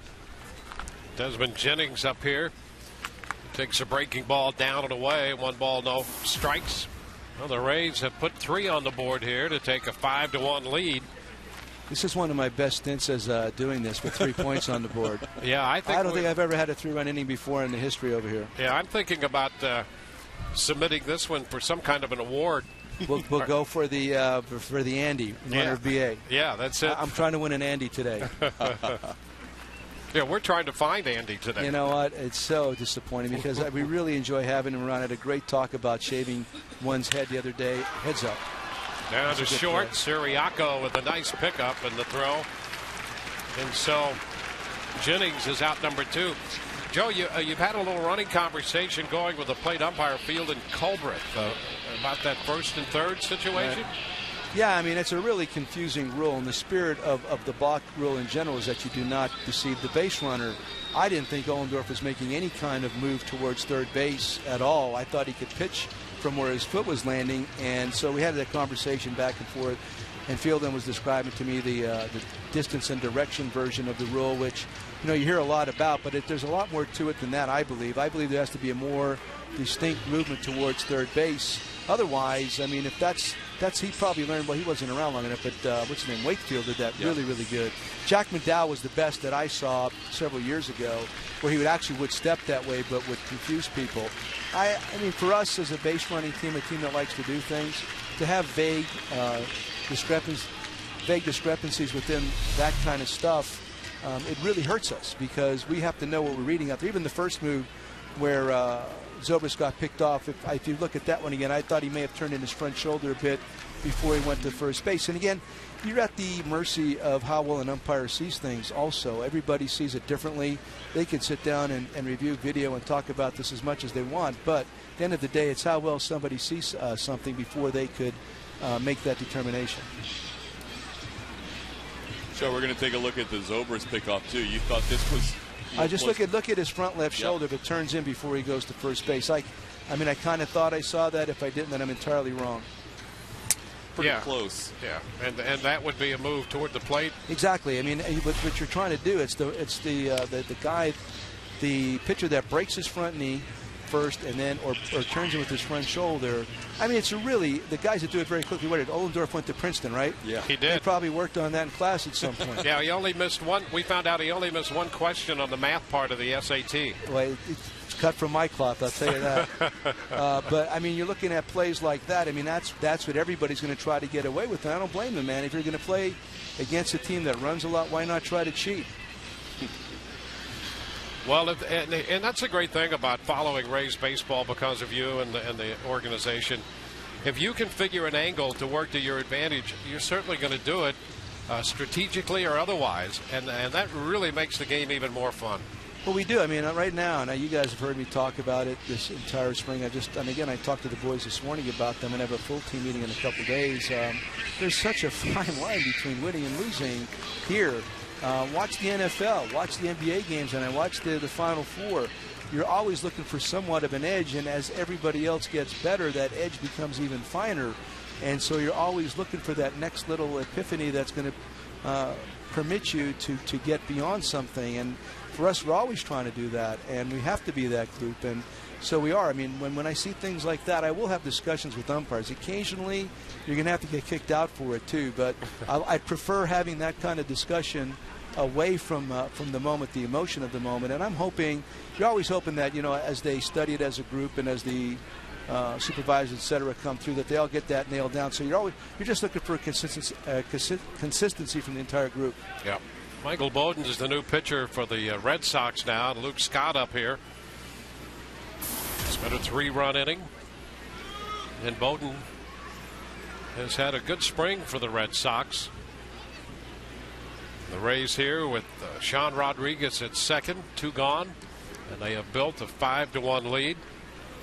Having a meeting away from the heat of the moment, something that also, it seems to me, during your tenure here, if you have a meeting with your club, right, it's not always when the club has just lost a tough game or gone through a tough stretch. You try to pick a more positive spot, don't you? Well, yeah, what happens normally in those other moments when the manager comes in angry, I don't think anything's really accomplished right there. I'm only angry if we're not playing hard. I'm only angry if my perception is that we don't care, and you're not going to find that around here.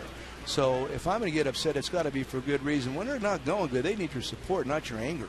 And they need to know that you're on their side and you're working to make it better somehow. So for me, that's always been confused. I don't like clubhouse meetings at all. I've sat on the floor many times with those. You're the same thing regurgitated constantly. The thing about a really well-timed team meeting is that make sure your best pitcher is pitching the next day. That's your best chance of looking intelligent. 2-1 the count here to Luke Scott. I know you love versatility. You like this second, short, third shift every inning. The Red Sox playing a different guy at a different position every inning. Obviously, yeah. I mean, these kids are pretty versatile. It's a nice group out there. I can understand why he may want to do that, probably keep them all in an even playing field. It's interesting. It's something that we would possibly do at some point, but I'm sure it's just their way of taking a look at everybody at different spots. Well, I'll tell you what, from a broadcaster's point of view, I'm glad you gave us a heads up if you decide to do this. Well, we have names on our backs, right? We're okay. We'll make sure that we point that out in the morning press conference with the media. That's great. 2-2 the count now to Luke Scott. He's been on twice. He had a base hit his first time. He reached on an error his last time. He's having good at bats. He's been swinging the bat well the last couple of days. A lot of line drives up the middle. Even in the minor leagues the other day, he hit a ball well, I guess, off the right field wall. Again, it's about the process, and that's right now we have not scored a lot of runs to this point, but we've played well, we've pitched well, we've played great defense, and if there's an area of our game or any time in baseball season, I'd rather the hitting lag a little bit, because once you're not pitching well, if you're not catching the ball, you're definitely not going to win with any kind of consistency. Full count to Luke. Nice. He fouls it back to keep it going. Foul balls are good with 2 strikes. I mean, that's something I've always enjoyed, that concept where hitters able to battle with. They're not as good with less than 2 strikes. You might see your pitch and foul it off, but with 2 strikes, you're battling the pitch. Reads on the edges a lot. You can really frustrate pitchers and get their pitch count up well if you're hitting. If you're frustrating a good pitch with 2 strikes. So I always use the phrase in the minor leagues: foul balls are good with 2 strikes. Most interesting conversations of the year. Good chance to be with this guy. Oh yeah, no question. I already have been. I mean, like I said before, wouldn't you like to have a DH that goes out and hunts pigs in the middle of the night with a couple dogs and a green light or something like that? No, he's really an interesting fella. I mean, I've read different things where people have the totally wrong perception of this young man. He's bright and he's really interesting. And after all, he's just telling me what he thinks. I used to have a T-shirt several years ago. Tell me what you think, not what you've heard. I really like the free thinking component of Luke Scott. I like it with all of our players. I really want them to feel free to express themselves. I think if they do as people, you're going to get the best out of them as baseball players also. Yeah, and his reputation among his teammates, wherever he's been, they've liked him. Of course. I mean, enjoyed him. Yep. You talk to the guys in Baltimore and like Buck really enjoyed him also. he's a good man. He's great. This guy's work ethic is unparalleled. He cares tremendously. He is a great teammate, and he's very talented. You see him on the steal earlier. He was running really well on that. We might be able to get more out of his legs this year than we have in the past. Once his arm gets well, he's a fine defender, too. We could utilize him in other places, possibly in the outfield and at first base. We've liked him from a distance for a while. Andrew and I have talked about him for several years. It's really nice to see him wearing our uniform. Well, he's fouled off 3 pitches here with a full count. How about a bullet right here then somewhere? Come on. And a cut and a miss. That will end the inning for the Rays. Skip, again, thanks for one more time enhancing our telecast. My pleasure, and my best to Andy wherever you are. Through 4, it's 5-1 Rays.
Welcome back to Port Charlotte. The Rays and the Red Sox are headed into the 5th inning. 5-1, the Rays lead. Reminder, fans, whether you're with family at home or with friends watching our telecast, you want to discuss, interact, or stay up to date with your favorite teams on Fox Sports Florida and Sun Sports, like us on Facebook and become a part of the game. Go to facebook.com/Fox Sports Florida Sun Sports. Well, a very impressive 4th inning by Wade Davis. He goes out to start the 5th now. Daniel Nava is going to be the first man to face him. And the pitch is too low. 1 ball, no strikes. If you were with us last inning, you heard Joe Madden raving about the split in particular thrown by Wade Davis in the 4th. Nava was a strikeout victim in the 2nd on a split by Joel Peralta. Right now, Wade behind Nava. 2 balls, no strikes. There's a strike, 2-1. Nava followed by He. And then Siriaco.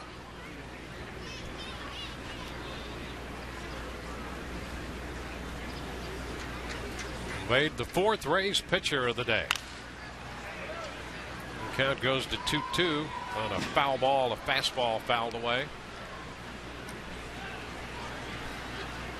Boston scored a run in the 1st. The Rays got a run in the 2nd, a run in the 3rd, and 3 runs in the 4th inning.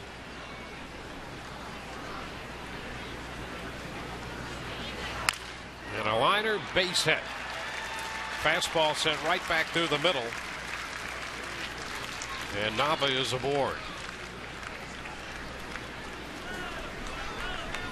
So the first hit given up by Davis, the first base runner.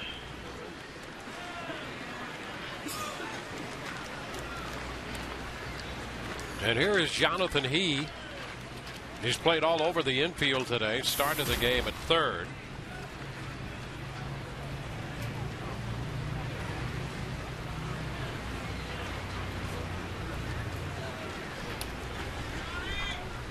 He lined to right field his first time. The pitch is down. 1-0. Of course, Wade Davis pitching in relief, and that's where he's going to open the season this year in the bullpen. That decision made a few days ago, and so the pitching staff pretty well set, starting with the rotation. 1 ball, 1 strike. And of course, it all begins Friday afternoon at Tropicana Field, and the Rays open the regular season against the New York Yankees. 3-game weekend homestand to open the season, and then the Rays hit the road.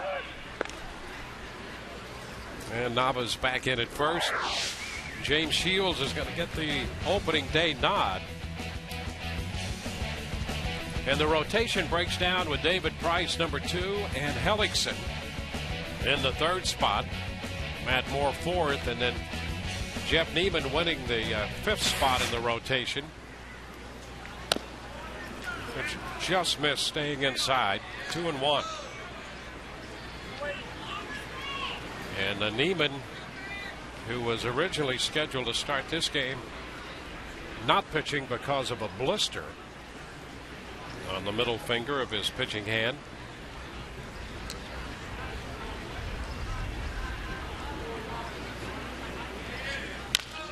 A little looper into short right. That's going to fall for a base hit. Back-to-back singles by the 8 and 9 hitters to start the 5th for Boston.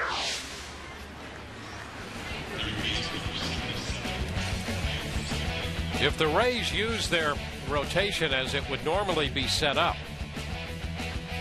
this is the way it would go through the first 10 games. But they do have an option because of the day off.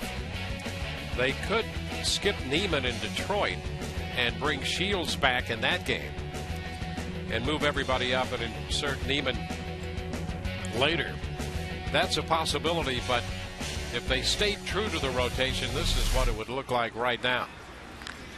And there's David Price, who will be pitching the 2nd game Saturday night in the Trop against New York. First pitch to Siriaco is a strike. Siriaco out of the Pittsburgh Pirates. He spent most of the year at AAA and logged some time with the Pirates over in the National League last year.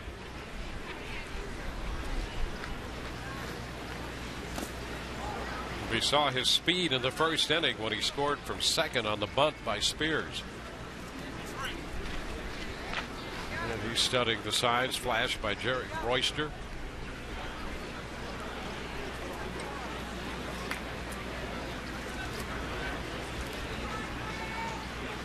Siriaco hit .231 at AAA last year, and in 33 at-bats hit .303 with the Pirates. And he bunts. Davis will have to go to first. Keppinger there to cover, and the throw is up the right field line. Nava scores. He goes to third. Siriaco into second. And it was really the speed factor of Siriaco, and that's what Valentine likes about him. And he's been vocal all spring about the possibilities that Siriaco can make his ball club. Davis trying to hurry his throw, and he could never really find a solid grip on the baseball, and he threw it away.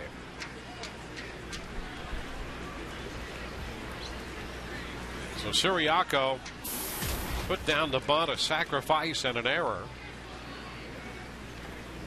Now here's Spears. It's 5-2. 2 men in scoring position, nobody out. And the pitch is a strike. Spears put down a sacrifice bunt his first time. And Siriaco's speed turned it into a run. Spears lifted a fly ball to center his last time.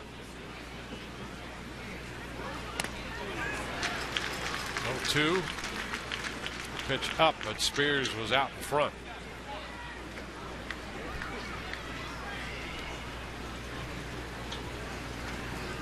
Oh-2 count on Nate Spears. Jonathan He at third. Pedro Siriaco at second.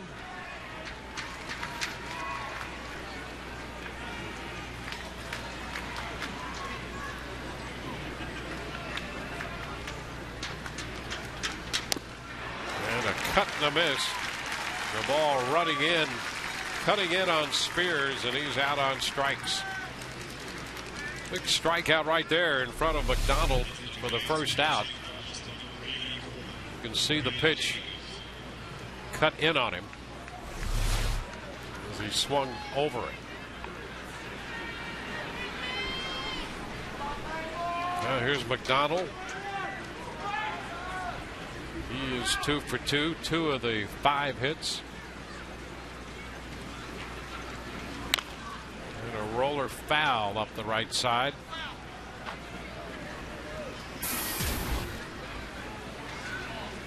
One strike to count.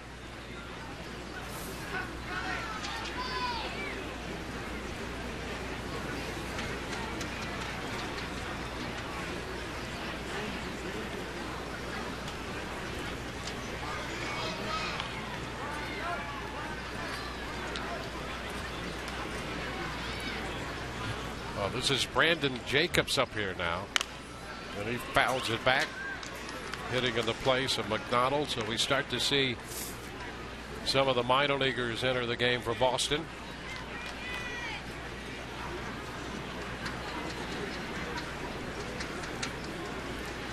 So McDonald, who had gone 2 for 2, departs.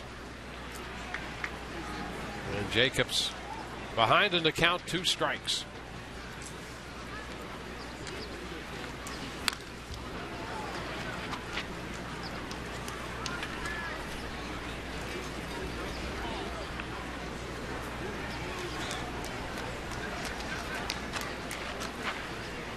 They posted a hit on the board, an extra hit for Boston, and they may rule that bunt by Siriaco a base hit.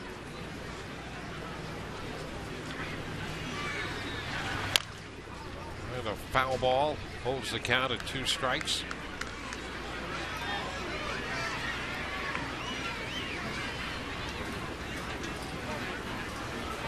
Siriaco at second.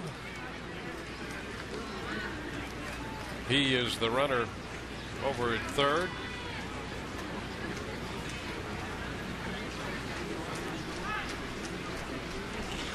And if indeed that is a hit, they ruled it that way despite the missed pickup attempt to begin the play, and then the bad throw allowing further advancement.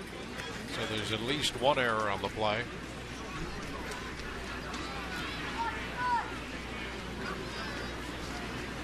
They go 2 again. 1 ball, 2 strikes.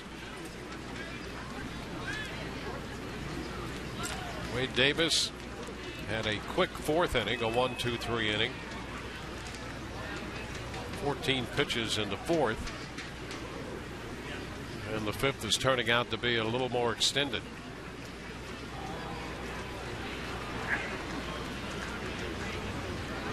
So be his 22nd pitch of this frame. And Jacobs battling him up there.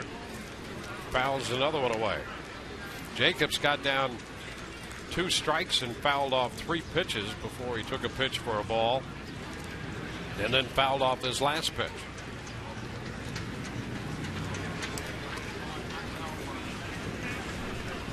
So 34 pitches to this point for Wade Davis.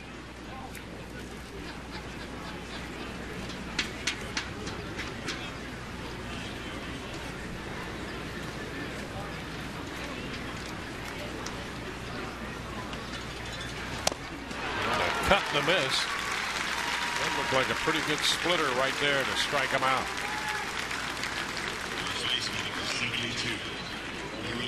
4th strikeout for Davis. And here's that pitch again. Boy, that had some great movement in and down. Well, that's a great pitch. Here's Gomez.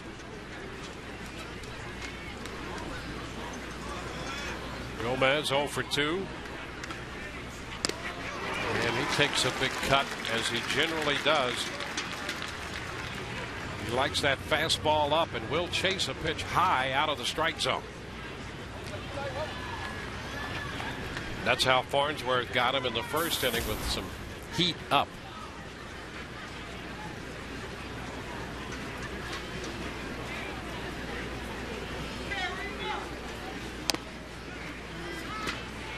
One ball, one strike.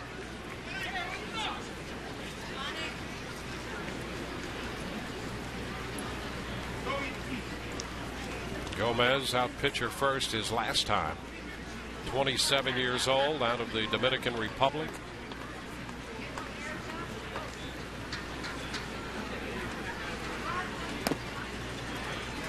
Lays off another pitch, down and away. 2-1.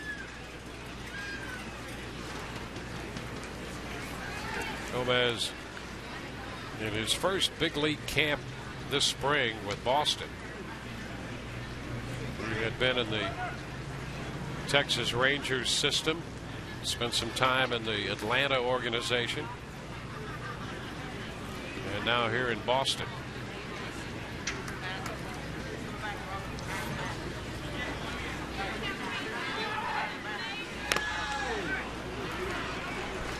Well, that takes the count to 3-1.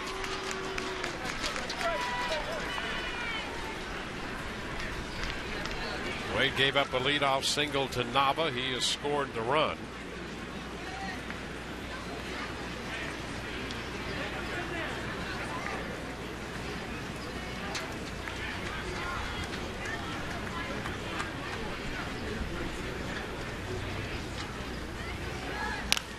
And it's in on him, and he pops it foul. That's going to carry back out of play. So he got a fastball running in on his hands. And the foul ball, so it's a full count.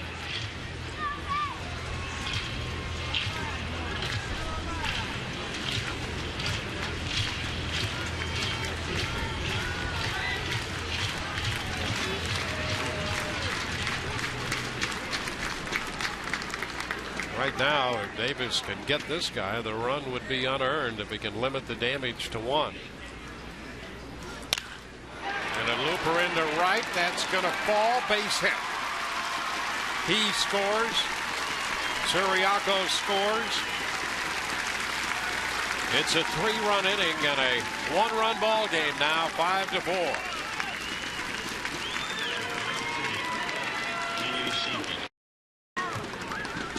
So Gomez reaching out, drops it into right field. You can see Lobaton setting up out there. And Gomez with enough wingspan to get out there and more or less serve the ball into right in front of Zobrist to drive in both runs. Now here's Shopping. It's popped up. Will it stay playable? Lobaton in front of the dugout. It falls between Lobaton and Longoria. Well, Lobaton found himself needing to change directions, and it falls out of his reach and in front of Longoria, who is coming in from third.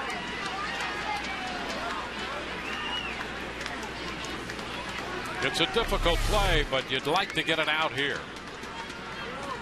Difficult for the catcher. And Longoria thinking Lobaton was going to make the play.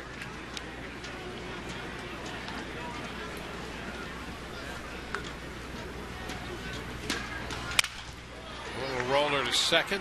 Keppinger has it. That will retire the side. 3-run score. 4 hits. The Rays made a mistake that helped We go to the bottom of the fifth, and it's 5-4 Tampa Bay.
Made over 30 pitches in the top of the fifth. The Red Sox score 3 to make it a one-run ball game. And we'll remind you, get suited up for spring training at the official online shop of the Rays with the largest selection of authentic spring training gear, including clubhouse caps and t-shirts, jerseys, sweatshirts, and more. Get set for spring at the official source, the RaysBaseball.com shop. 5-4 ball game. Mike Bowden on the hill here, and Andrew Friedman has joined us in the booth. Andrew, great to have you with us again. Thanks for having me. Well, the Rays have swung the bats a little better today, and that has to be a good sign. It is. I think going through our lineup and the optimism that we have that we're going to score more runs than last year, and you can keep telling yourself it's spring training, but when you score 20 runs in 11 games, it's frustrating nonetheless. But we do believe in the guys that we have and do feel confident that we're going to score runs. Well, it seems to me that you've had to piecemeal some at-bats together for some of these guys because of the nature of the injuries that you've incurred. No question. It's been tough. We haven't been able to get our whole starting 9 together for even one game this spring, so that's been tough. Hey, there's a good shot. Longoria hits this one out of sight to open the bottom of the fifth, and the Rays make it 6-4. Well, there's a good at bat. That was a good at bat. We're outcome based now. Yeah. But yeah, it's been tough. We've had a bunch of little things and a couple that are going to linger into the regular season. But to get our guys going right now, get them into stride, is something that's good for everybody. Well, there's no doubt that Longoria's got to be central to this offense, and swinging the bat like that leading up to opening day on Friday, a great sign. Absolutely. He is the anchor of our lineup. There's no question about it. And we feel like we've fortified around him, which is going to put us in position to score more runs this year. Zobrist making a bid for a hit, but Gomez makes the play. That's a nice play by the big first baseman. One away. So what is the situation with DJ Upton right now? It's tough. It's muscle in the back, and so with that, it's difficult to put your finger on exactly when he'll come back. He went through a period where he's having one good day, 2 good days, then a bad day, and so we've shut it down for a few days to let him get his feet under him, and then we'll start to slowly build him back up. And so with that injury, it's difficult to put your finger on, but last 2 days have been very positive, so I'm optimistic that he won't miss too much of the regular season. Here's Carlos Pena.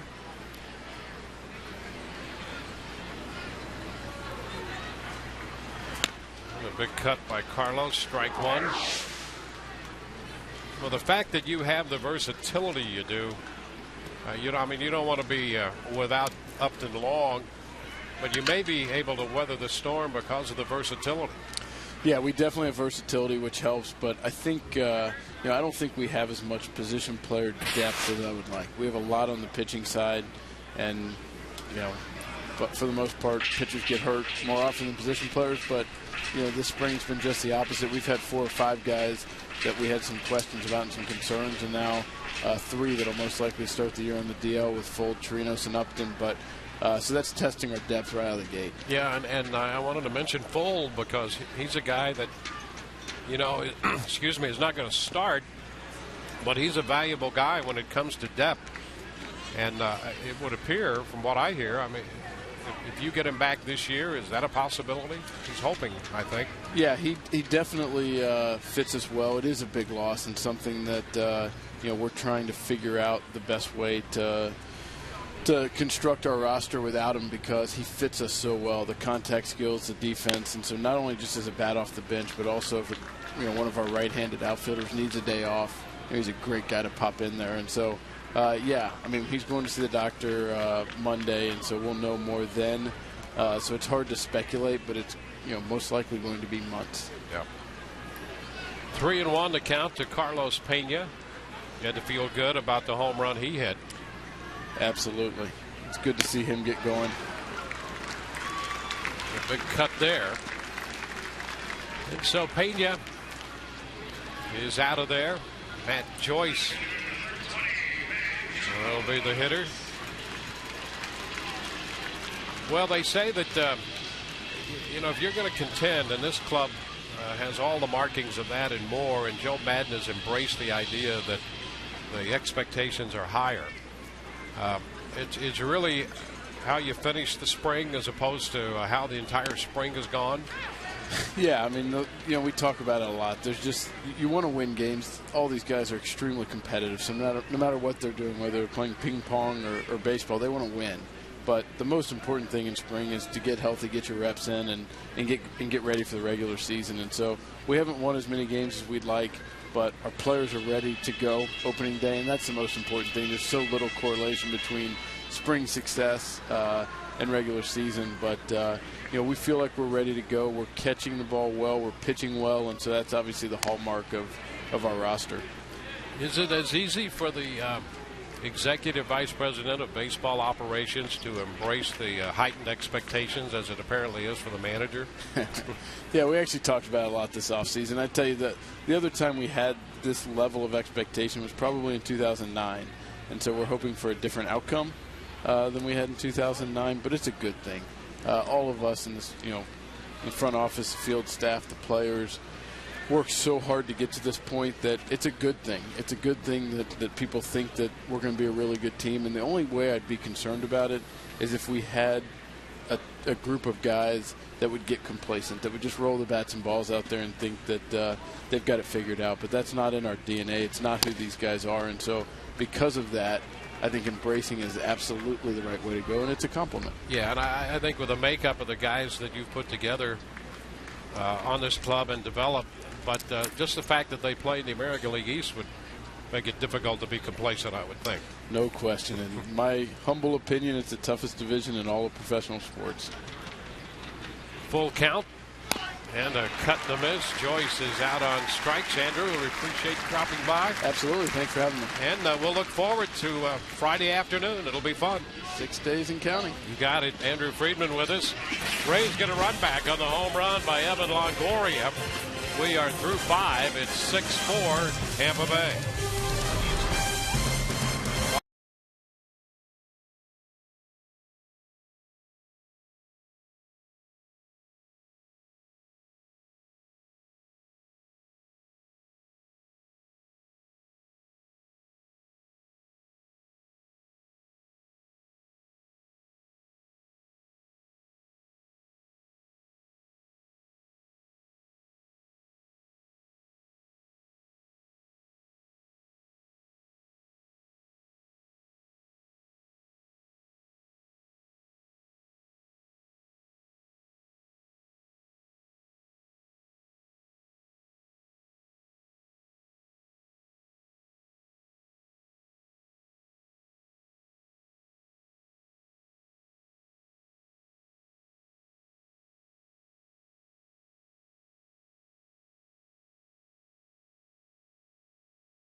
Well, the Rays, who had hit only 14 home runs all year, have hit a couple today. The most recent one off the bat of Evan Longoria.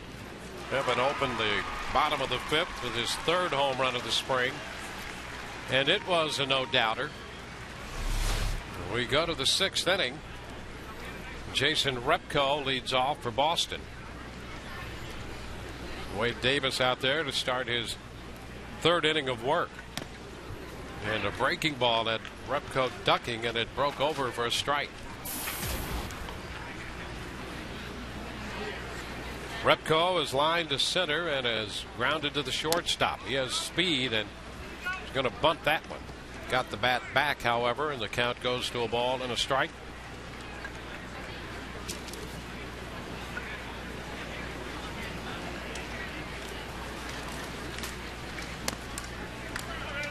2-1.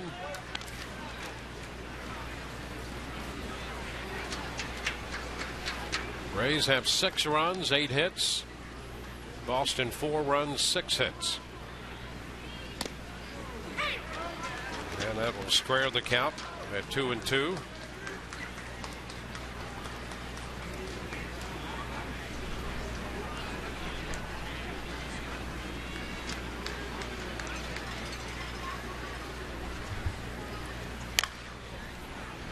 And a foul ball holds the count right there.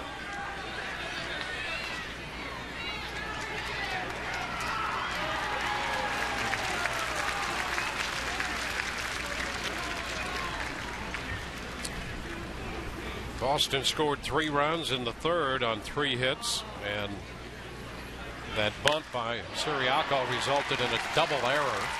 There's a base hit. Bobble Repko with his speed heads to second and makes it ahead of the throw.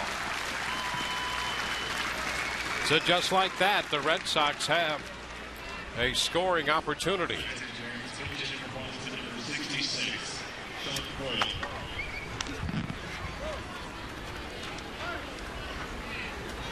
Sean Coyle will now hit for the DH Butler. Coyle last year at the A level hit 14 home runs.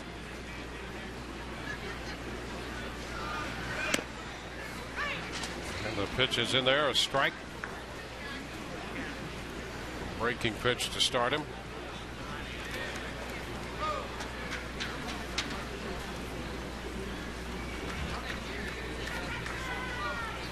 The hit by Repko, the 4th allowed by Wade Davis in his outing.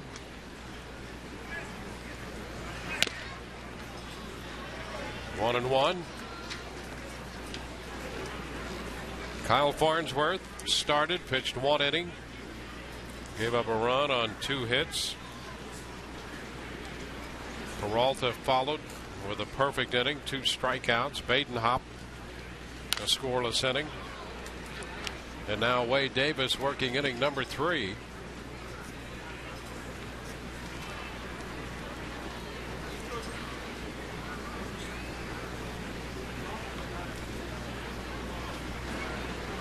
Coyle, a 3rd round pick out of the 2010 draft. Played in the Gulf Coast League in 10 and an A-ball last year. 2-2.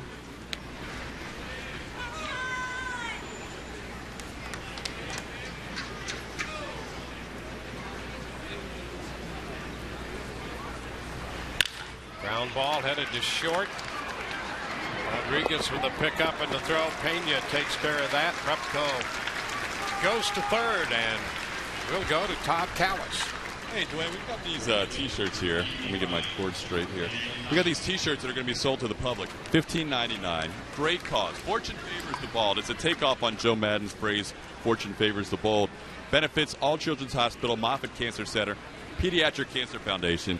I can't wait for BA to read these too, because it's all about him right now. Fortune favors the bald, and on the back it shows you who it benefits. On sale here at the Charlotte Sports Park team store, also at the Tropicana Field team store, and you can go online to find out more information, and that website is raysbaseball.com/community. make sure you pick up your Fortune Favors the Bald t-shirt benefiting great causes. Dwayne? Yeah, and Todd, I'm sure that BA has been watching this telecast to gather information about the team, if nothing else. And on that day when the Rays had their heads shaved, well, there's a shot down the right side. That's going to be fair, back into the corner. So Repko scores, and Nava has himself a double. And once again, it's a one-run ball game on a couple of extra base hits by the Red Sox here in the 6th.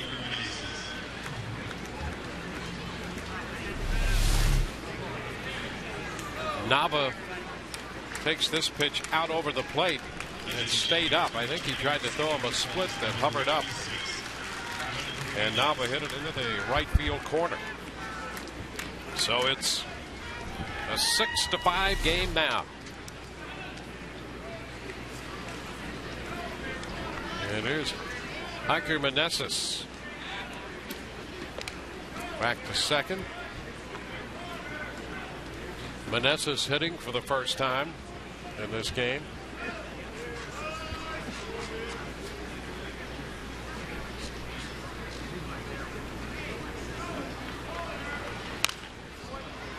Foul back.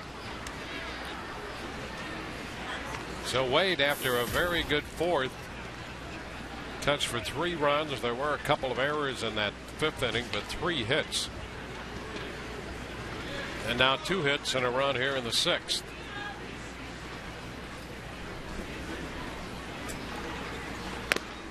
That's upstairs.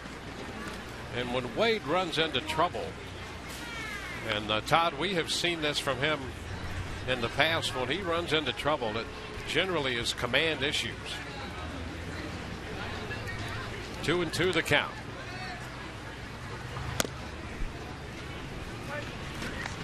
I think he knows this is his last inning too, and it's been a little frustrating. He's shown some good splits, some good cutters, but like you said, Dwayne, that consistency is what they're looking for right now, especially coming out of the bullpen in shorter stints.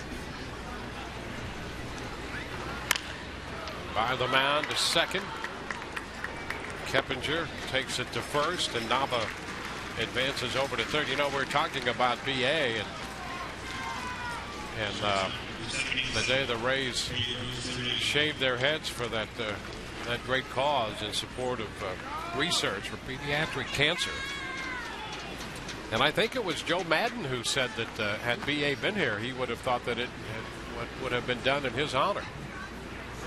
There's no doubt that Joe and the rest of the team feel a void right now with BA being so far away, but that will quickly be rectified, I guess, this weekend. So we're looking forward to next weekend. We're looking forward to that. Yep, we certainly are, because the same way that it's a team in the clubhouse and on the field, it's a team up here in the booth, and he is sorely missed. I don't know how we're going to survive 7 straight day games on our first road trip, but we're going to find a way.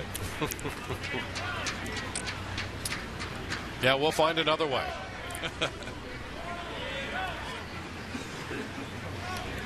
Strike the count to Siriaco, Pedro Siriaco. 0-2.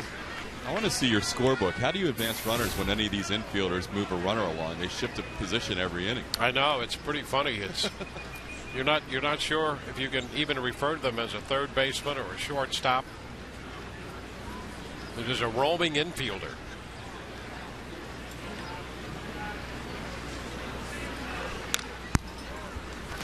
Siriaco fouls it back.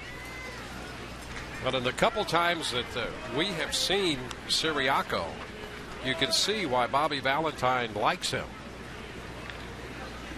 He's been pretty good with the bat. He's bunted the ball. He's made contact. He's got great speed. And he's staying alive down in the count 0-2 with a foul ball out of play at that time.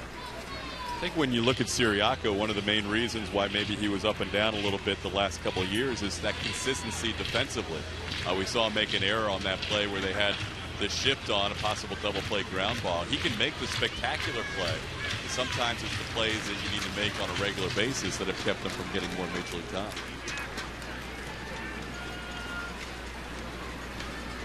The 0-2. Pops it down the right side. A long run for Zobrist, and he's going to run out of room. The ball is caught, but it's by a fan. Out of play.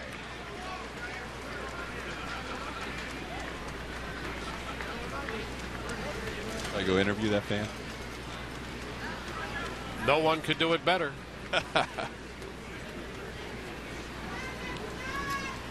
Nate Spears is on deck. 2 outs, a man at third. A run home. And again, the 2-strike pitch to Siriaco. Down to third, comes up on Longoria. No play. And this game is tied. Nava crosses the plate. So Siriaco battled to keep it alive, and then got the ground ball down to third. You can see it comes up on Longoria.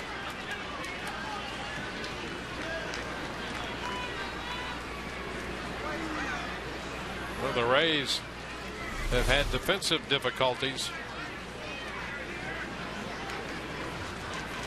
And Siriaco reaches on what will be ruled an error. He's back in at first.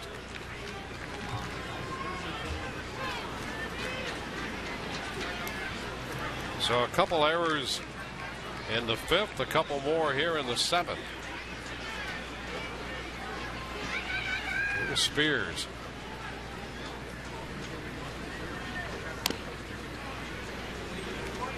It started wide and stayed out there.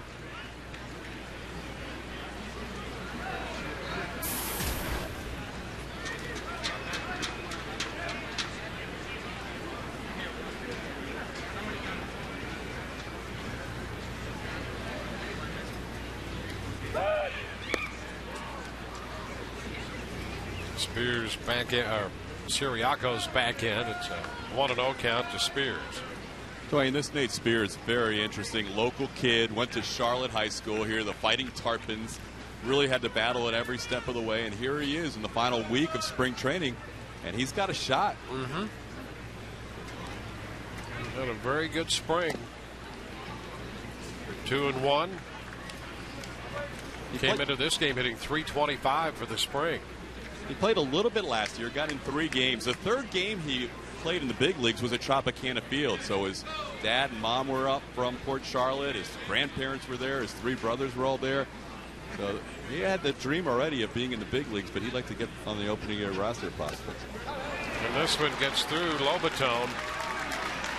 Siriaco with a big turn at second, and if you don't watch him, he'll take 2 bases on you, as we saw at the outset of this game. Take a look as the ball gets past Lobotone.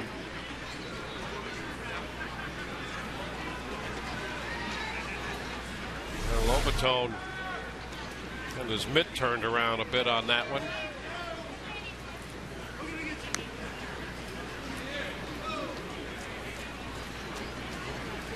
So a couple of errors and a pass ball.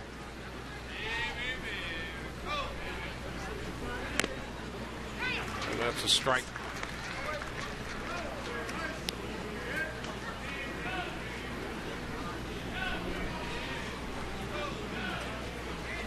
Jacobs is on deck.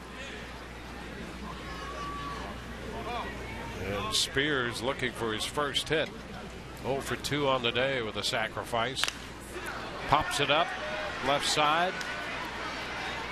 And that ball is out of play.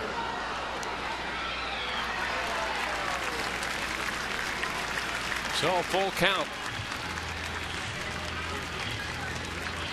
It's gotten sloppy for the Rays here in the last couple of innings, in the 5th and the 6th defensively.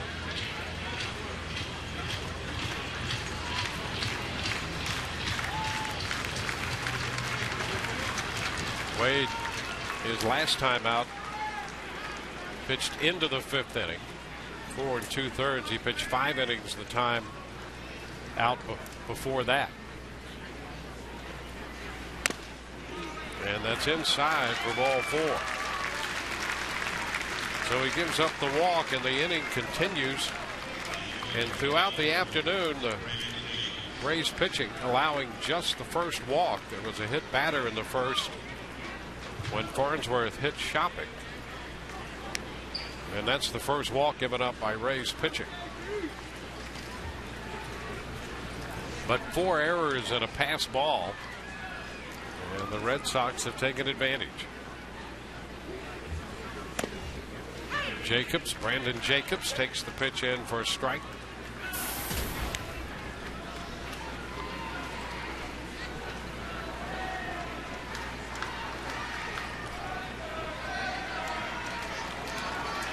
Each team now with 8 hits, 6 runs,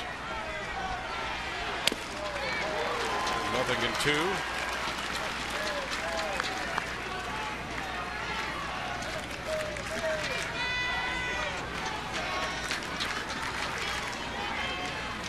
Davis over 30 pitches in this inning.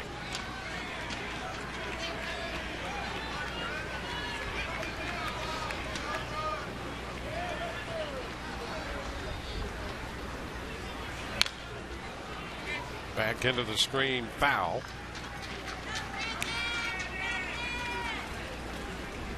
And the pitch count now 75.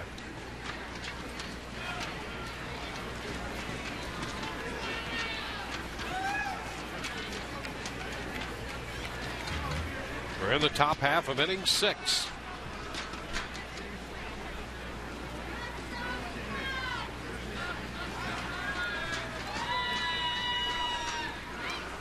Jacobs hits it on the ground, is short. Rodriguez with the throw. They get him at first to retire the side. Boston picks up a pair. 2 runs on a couple hits. They leave 2. The errors hurt. And the game is tied 6-6.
Six tie. The Rays coming into bat in the bottom half of the 6th inning.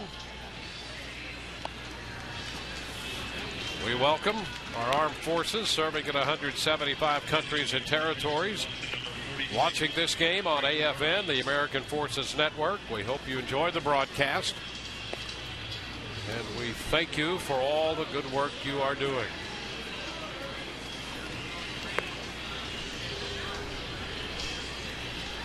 Well, the Rays will face the left-hander Franklin Morales, the 3rd pitcher of the afternoon for Boston. Ross Ollendorf worked front 3 2/3. The Rays got 5 off him. Mike Bowden gave up 1. Ollendorf surrendered a home run to Pena. Bowden surrendered 1 to Longoria. And now it's the big left-hander Franklin Morales, who last year joined Boston from the Colorado Ball Club in the National League.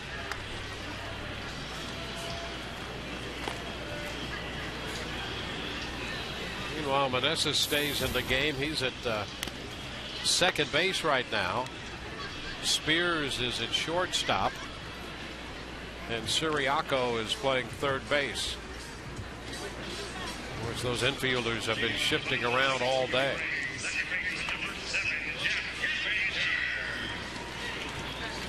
So it's all even again, 6-6 this time. Jeff Keppinger will lead it off against Morales.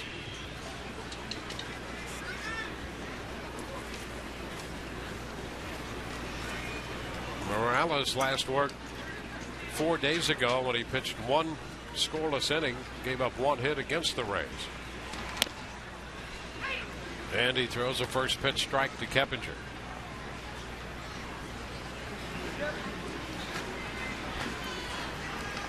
Lobatone due next, and then Sean Rodriguez.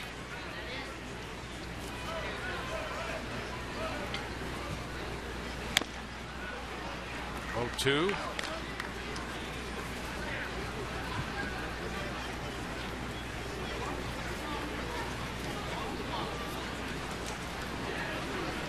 Morales was slowed earlier in the spring with some shoulder weakness.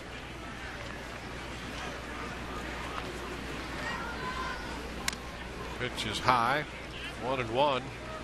He's shown a very good arm, but consistency in command has been an issue for him in his career.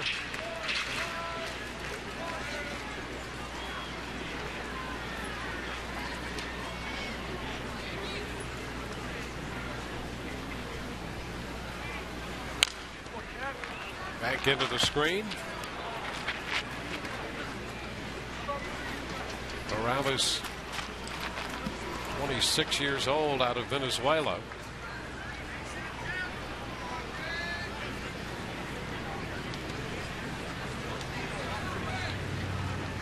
He was in 36 games with the Red Sox last year, 14 with the Rockies. Rizzo got to the big leagues in 07 with Colorado.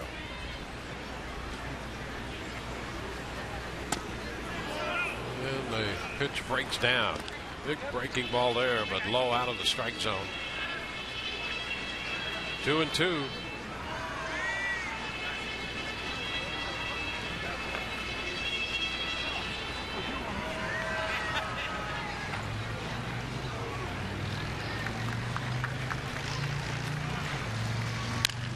This one in on Keppinger, and he fouls it up the right side. That breaking ball was followed by a mid-90s fastball that moved in down near the handle of the bat. Keppinger made contact with it to foul it to stay alive.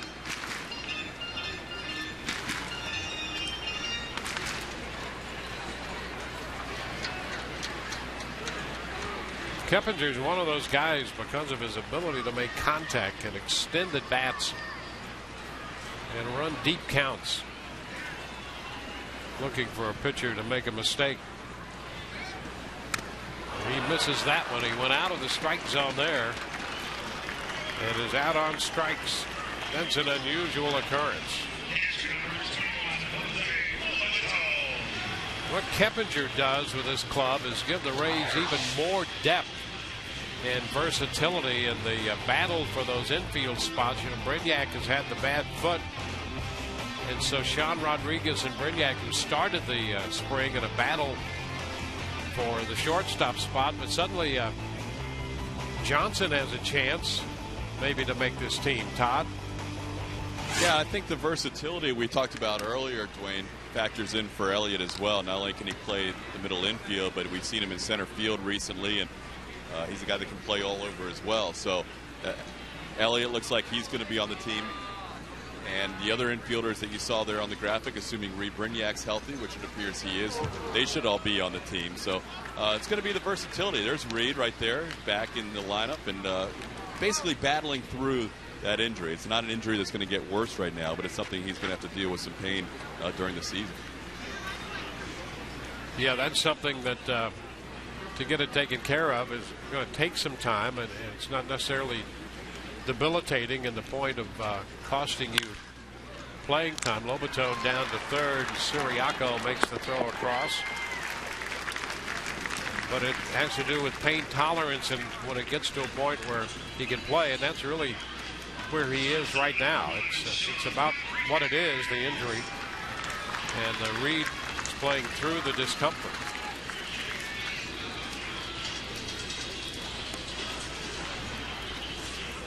Two up, two down against Morales. Here's Sean Rodriguez.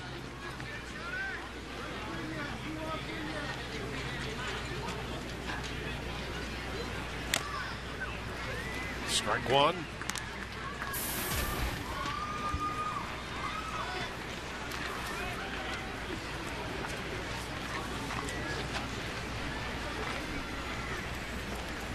Rodriguez doubled in a run back in the 4th inning. Second double of the spring.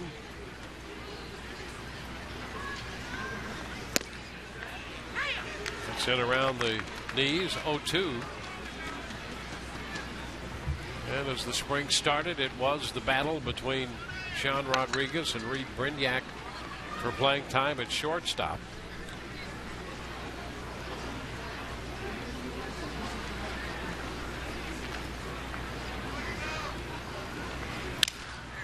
And up the middle, a looper into center for a base hit. A 2-out single for Sean Rodriguez.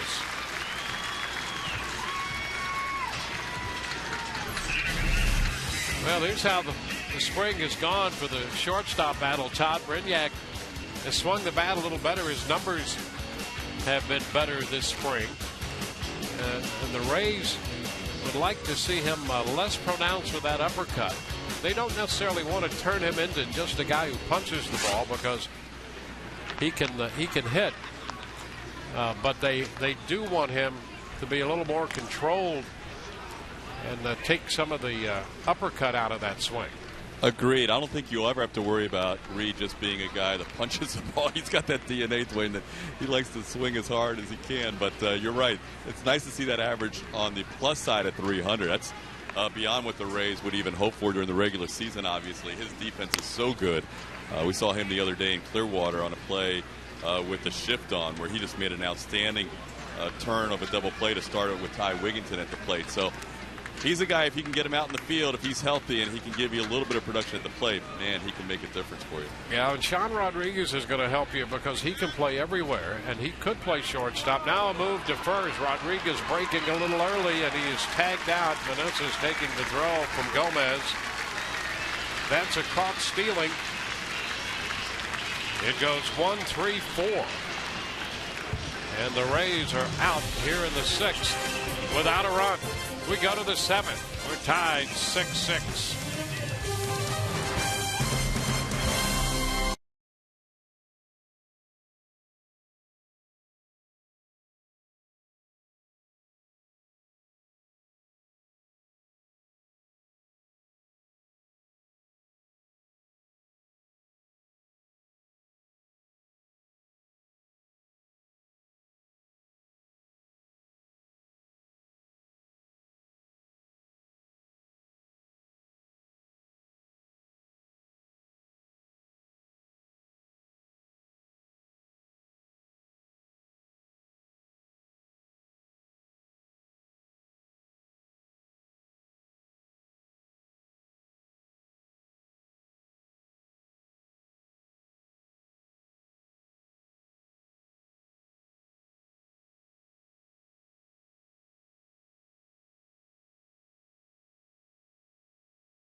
Six tie as we move into the top of the 7th.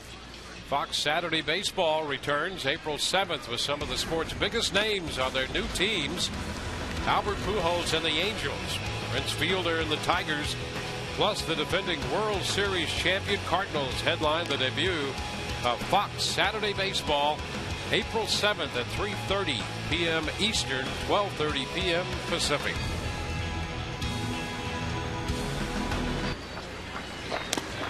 Jake McGee will take over on the mound for the Rays. A 3-inning stint for Wade Davis.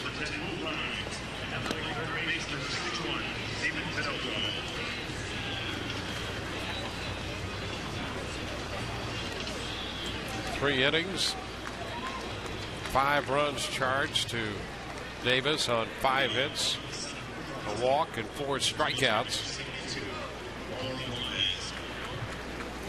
And leading off is Mauro Gomez. Gomez is 1 for 3. There's Will Rhymes. He's in the game at second base, replacing Keppinger.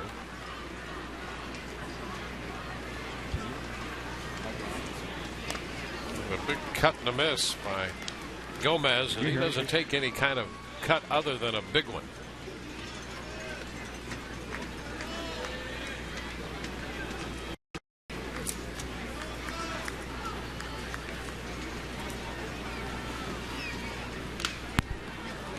Another big cut at a fastball in.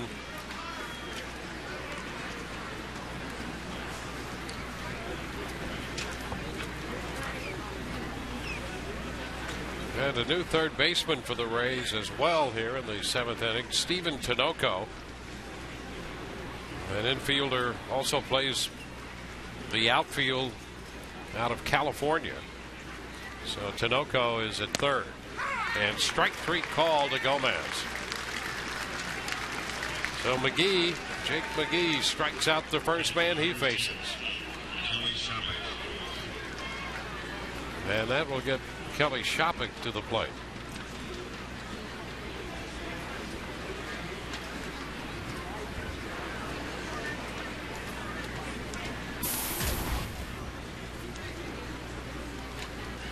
Shoppach 0 for 2, hit by a pitch his first time.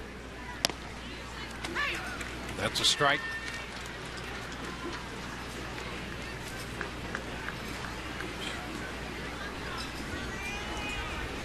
McGee, pitcher number 5 for the Rays.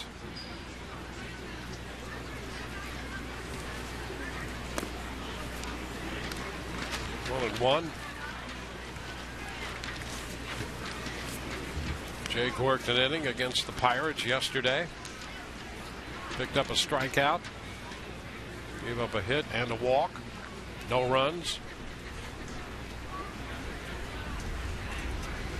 So McGee, like Badenhop, working back-to-back days here. And he throws a strike and is ahead of Shoppach.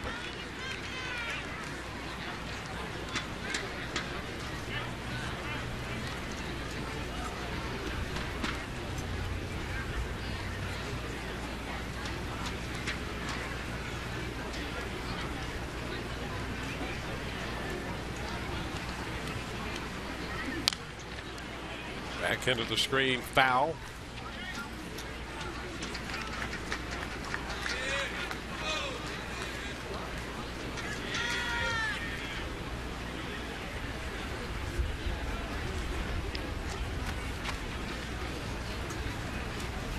Boston scored 2 runs in the 6th inning to tie it.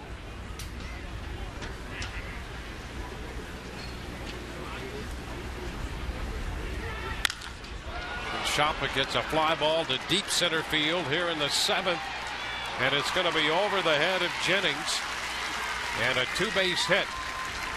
Shoppach in standing at second. And Shoppach got a hold of that one and hit it a long way to center field. Started to slice a little bit away from dead center.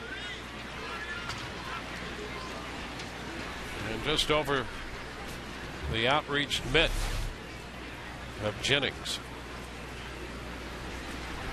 Well, Shoppach has his first double of the year, his second extra base hit of the spring.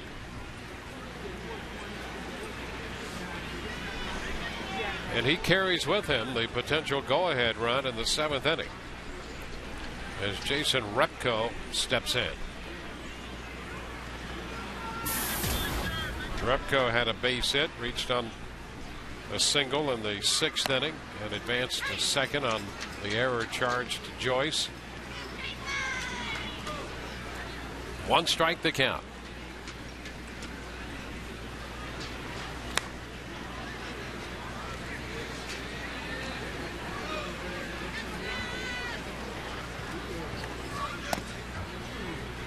1-1. The Rays have scored 6 runs on 9 hits, but they've made 4 errors. And they've surrendered 6 runs on 9 hits.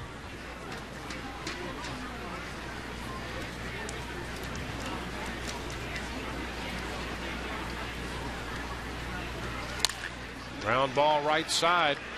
Long run for McGee. Tough play, and he can't get there in time. Shopik goes to third.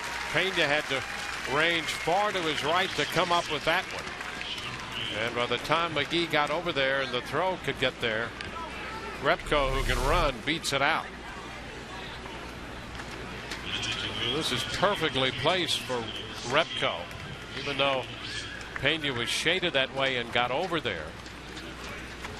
With the left-hander falling toward the third base side and then starting his move to first to cover.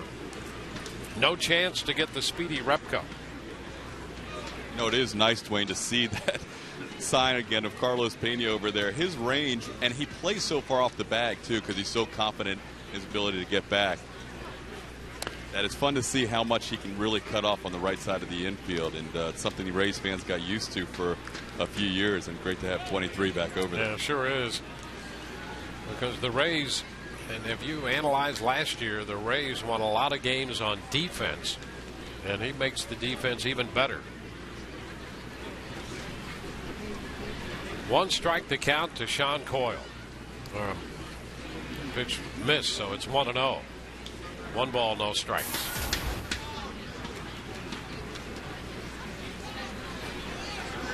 First and third, 1 out.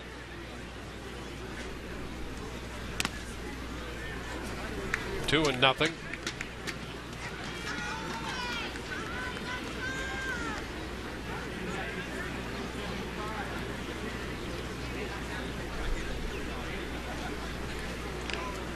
So Davis in a bit of a spot in the tie game in the 7th. And a liner, base hit to left. Shopik will score. And McGee gives up 3 straight hits. Repko stops at second. So Jake surrenders the go-ahead run.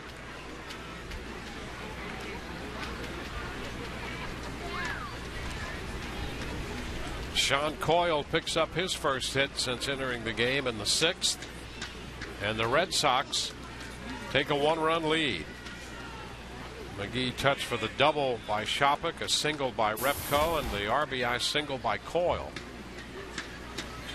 And here's Ronald Bermudez. He fouls it back, strike 1.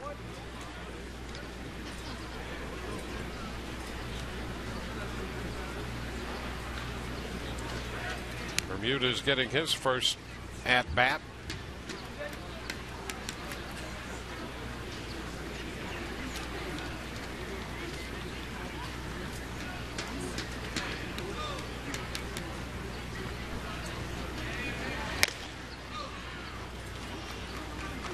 One ball, 1 strike. Still only 1 out. Gomez was called out on strikes to start the inning. Before the Red Sox have put 3 hits together to score a run. Runners at first and second.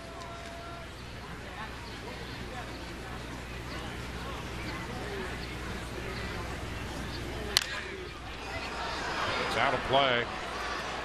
Sliced into the stands back of first base down the right field side. 1 ball, 2 strikes. Well, Joe Madden has gotten some offense, but not the defense he would like. And Davis found himself not only with some faulty defense behind him, but after a very impressive first inning, struggled with command. And Jake McGee, having a similar issue here in the 7th a little bit. He's ahead of Bermudez, though, and he tries to limit the damage.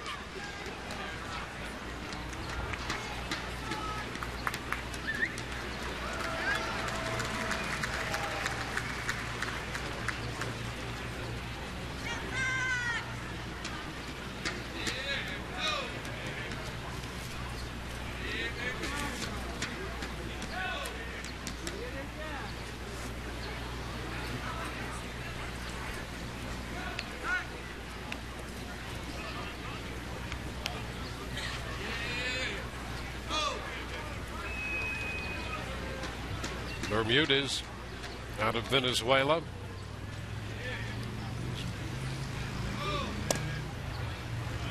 Pitch is too low.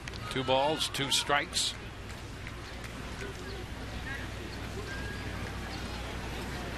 Bermudez spent some time at the AAA level last year at Pawtucket and hit a little over 260 there.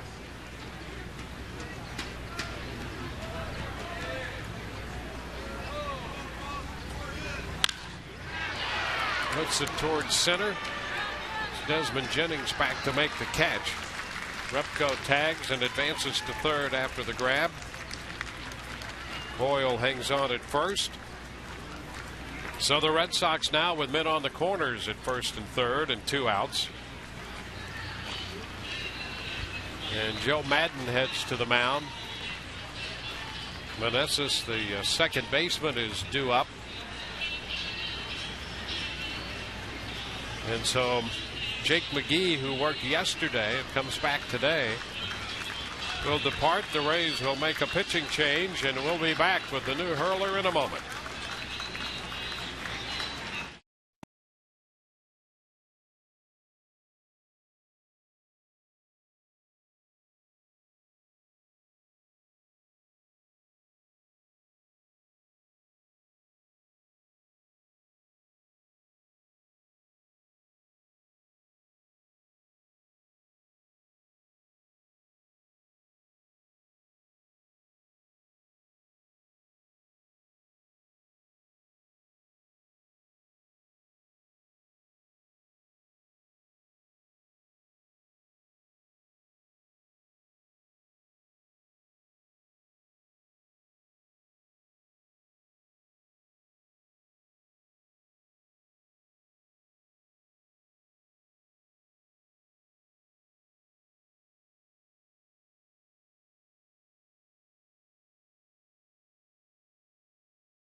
Well, Joe Madden goes to the bullpen again, and he calls upon his 6th pitcher of the day.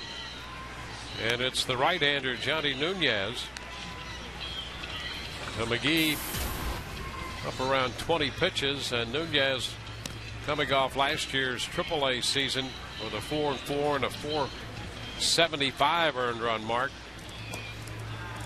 Gets the call. Farnsworth, Peralta, Badenhop, Davis, McGee, and now Nunez.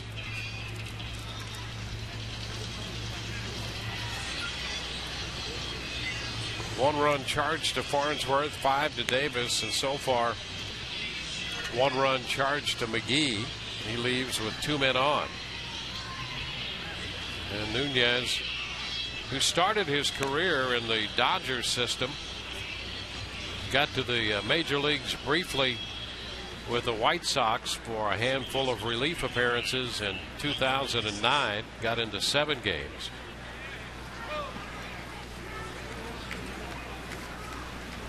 Are we getting some of that weather that was down in Clearwater? Well, it appears that some of that might be rolling in, huh? Got some darkening skies beyond the left field wall.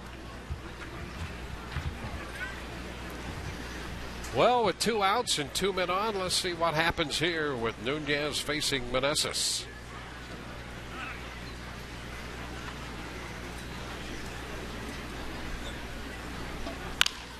And a little chop to short. Sean Rodriguez makes the throw to Carlos Pena to retire the side. 1 run scores in the top of the 7th. Red Sox take a 1-run lead, 7-6.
Well, it's a 7-6 ball game now. Boston out in front. The Red Sox opened the scoring back in the first inning with a run, and the Rays came back with their first run in the second when Carlos Pena hit one out.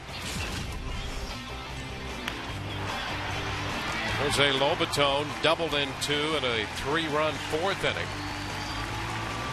The Rays got a long one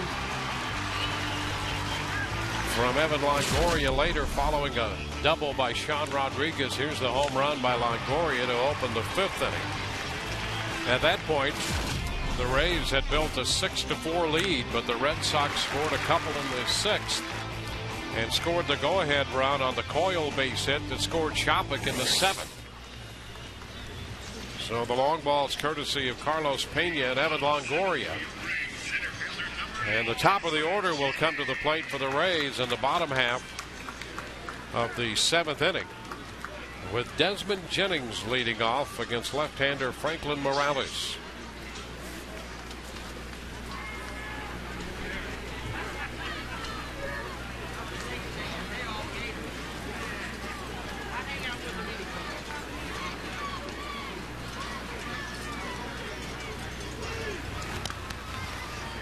The pitch is in there for a strike. Hey, Dwayne. Yes, sir. Remember I was asking about that Clearwater weather? Yeah, it's here, huh? Well, Dan Moeller, head groundskeeper for the Rays, who does such a fine job both at Tropicana Field and here at Charlotte Sports Park. He's talking to Jim Hickey right now, and I don't think they're talking about cutters and sliders. Yep. I think they're talking about the possibility of some weather. That's why Jim Hickey and the others were informed by Dan. We'll find out from Dan before he leaves the dugout what the latest is. All right, way to go. We'll bring you up to date on the latest weather forecast. Baseball and the weather coming up in just a moment. 1 ball, 2 strikes. See some of the clouds from the north coming in.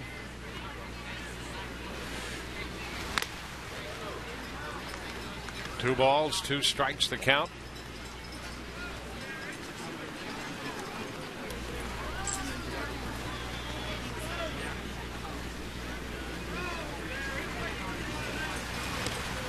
Jennings a breaking ball, and he's done in, out on strikes.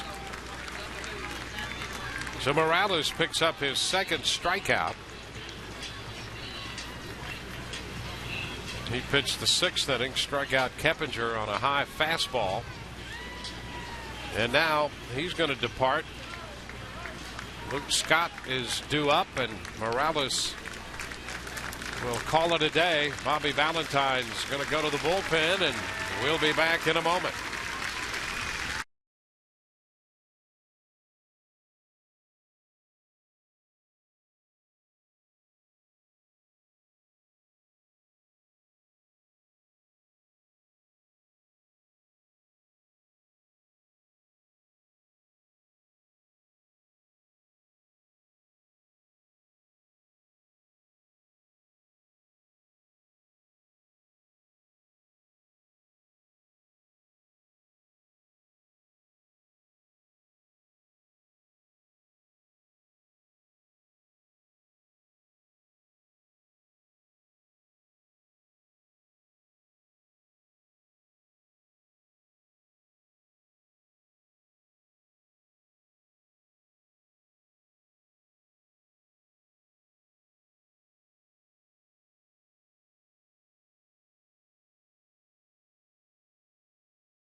So Bobby Valentine has made a pitching change, and Tony Pena Jr. is now in the game, their 4th pitcher. 9-6 at the Double-A level last year. He follows Ollendorf, Bowden, and Morales. And he'll face Luke Scott, followed by Evan Longoria. Pena was at Pawtucket last year.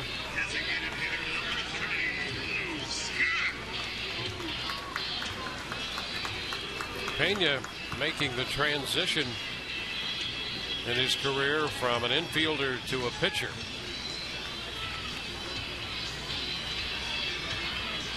As recently as 2009, he was an infielder with the Kansas City Royals. In fact, he had one full year with the Royals when he hit .267, but really struggled in the 2 following seasons. His pitch to Luke Scott is down and in. 1 ball, no strikes. 1 out, bases empty. And so Pena, who has made this switch seriously beginning in 2010 to the mound. 2-0. Well, you know how much I like doing weather updates. Yeah. What do you got? According to Dan Moeller, groundskeeper extraordinaire for the Rays, about 20 to 30 minutes, we might have a little band come through. And we're not talking about the Mummies, the band playing outside the Wyvern tonight. We're talking about a band of thunderstorms. So we might be on a little time constraint here. All right, gotcha. Well, we'll see how these guys are working the counter, swinging at the first pitch.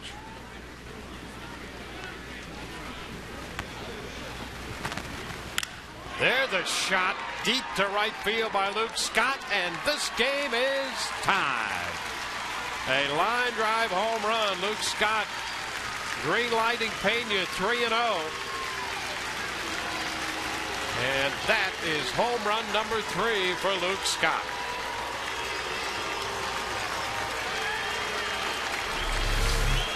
The 3-0 pitch.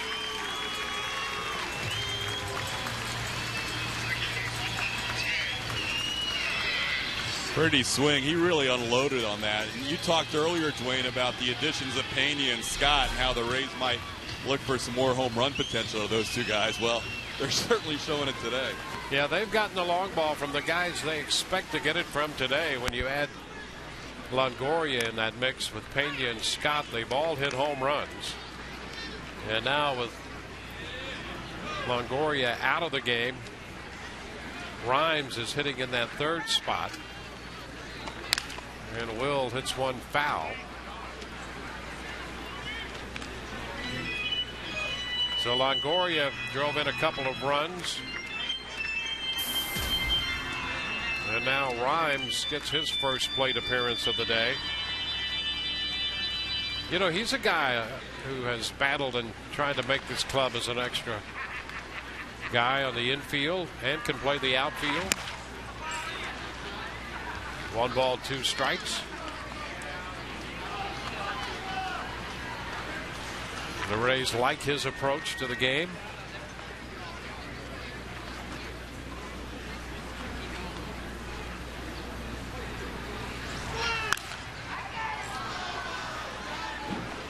One and 2, and 1-2 breaking ball hovered up there.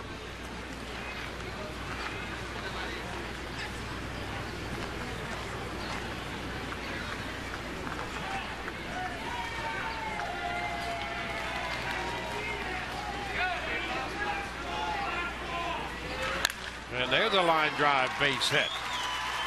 Rhymes lines a fastball into right. Well, the Rays' bats have been alive, and that's certainly a good sign today.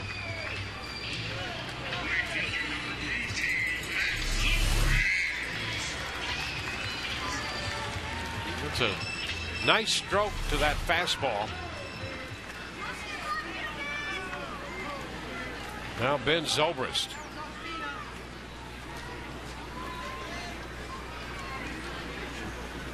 Seven runs, 11 hits for Boston. 7 runs, 11 hits for the Rays.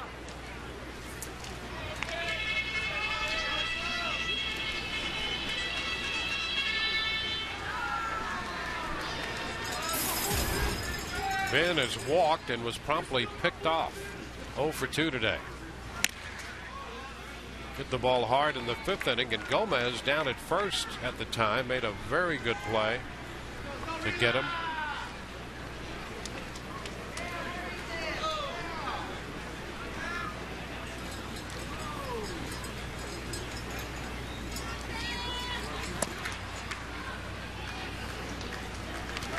2 balls, no strikes.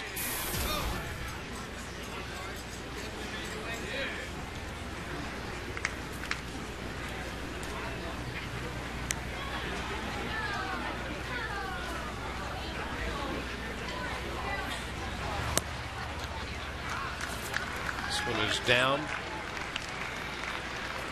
It's 3-0. Tony Pena Jr. got behind Scott 3-0, and he lined one out of here to right.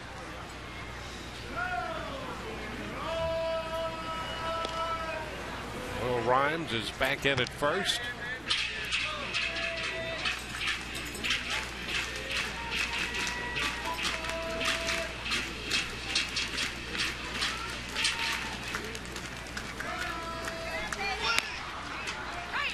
There's a strike, 3-1. Spears is now playing first, and he's holding Rhymes over there. Zach Gentili's in the game at third. Siriaco's back at short. Vanessa's still at second. You talk about shuffling an infield. Not only do you have all the extra guys playing, but they're being shuffled all over the infield by Bobby Valentine.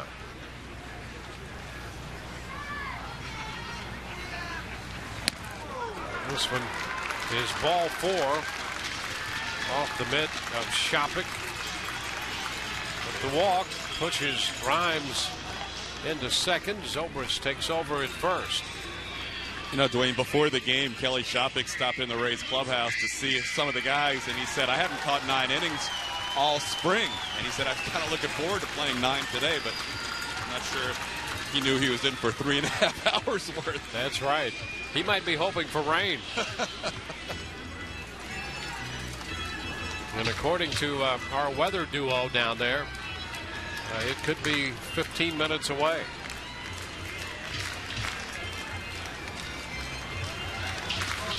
Well, Carlos Pena is going to be the hitter.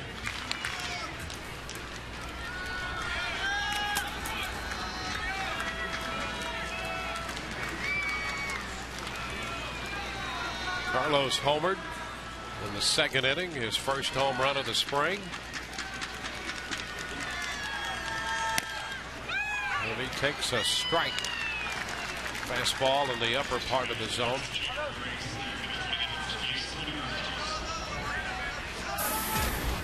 Cody Rogers is now running at first base for the Rays in the place of Zobrist.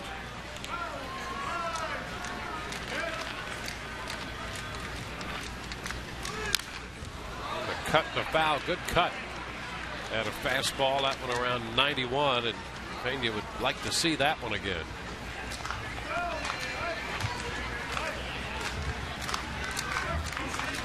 Two men on. One out, the game tied 7-7.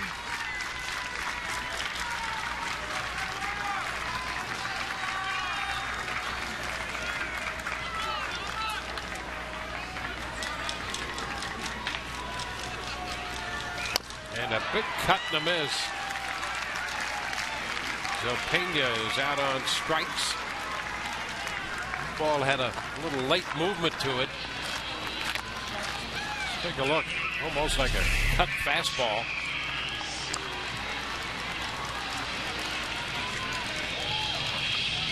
Pitch around 90 with a little cut action. 2 gone. Now here's Matt Joyce. Rays trying to take the lead. It'll take a 2-out hit to do it. And Joyce pops it up short right. Bermudez is there to make the catch, and the Rays settle for the run on the home run by Luke Scott. They lead 2. We're at the end of 7. This game is tied 7-7.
7-7 tie. We head into the 8th inning. Rays tied it on the Luke Scott home run in the bottom of the 7th. Outfield changes for the Rays. And there is Jesus Feliciano in left. There's still an outfield spot open. Elliott Johnson is in there at first base. And Jeff Salazar has taken over in center field. Back to new look in the outfield entirely, with Salazar in center and Cody Rogers staying on to play right field. There's Salazar. And Feliciano and Salazar still in the running, with the possibility that Brandon Geyer, who had been sent to the minor league camp, could be brought back. Siriaco leads it off, and the first pitch, breaking ball, stays in. 1 ball, no strikes. Spears will be next, and this one gets away from Nunez and hits Siriaco. So another breaking ball attempt, and that ball stays in and hits Siriaco. Well, here's the outfield situation, and we talked about that briefly at the outset of the telecast, Todd. The 3 possibilities now with Sam Fuld staring surgery in the face. No doubt about it, Dwayne. You've got a couple of lefty hitters in Salazar and Feliciano, and a righty in Brandon Geyer. And you heard Joe Madden earlier, and I thought it was interesting. He said he's not really sure if he can put his lineup together yet because he doesn't know who's going to be on the team. So I think the Rays would like to make a decision here in the next 48, 72 hours. But those 3 guys, I mean, coming into this spring, they were considered a long shot at best. And with Fuld and Upton starting the year on the DL, now all of a sudden they are part of the Rays' thoughts for the 25-man. And it's interesting because, Fuld, a left-handed hitter, and you think, well, maybe a left-handed hitter would have an advantage, but the team overall tends to be a little left-handed. And so that's where Geyer might come into the picture. Especially if Reed Brignac's healthy and playing. You mentioned they have Pena, they have Scott, they have a lot of lefties in that lineup in key positions right now. So you're right, that's where a Geyer might playing right. Normally it's an advantage to be a lefty, but on this team, being right-handed might be in Geyer's favor. Yeah, and all 3 of those guys can play center field. So that's also a consideration that might, under ordinary circumstances, give one outfielder an advantage over another. Feliciano, after this one, makes the catch. Siriaco, who is running, is going to be doubled off first as Feliciano fires it to Elliott Johnson to get the double play. Siriaco had taken off on the pitch when Spears hit the fly ball to left. And Feliciano made the catch and made the throw all the way back to Johnson at first to complete the double play. How about this strike? Well, that doesn't hurt Feliciano's chances, does it?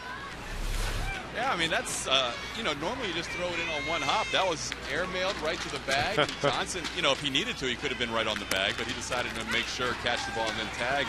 That's a pretty impressive little play there. Yeah.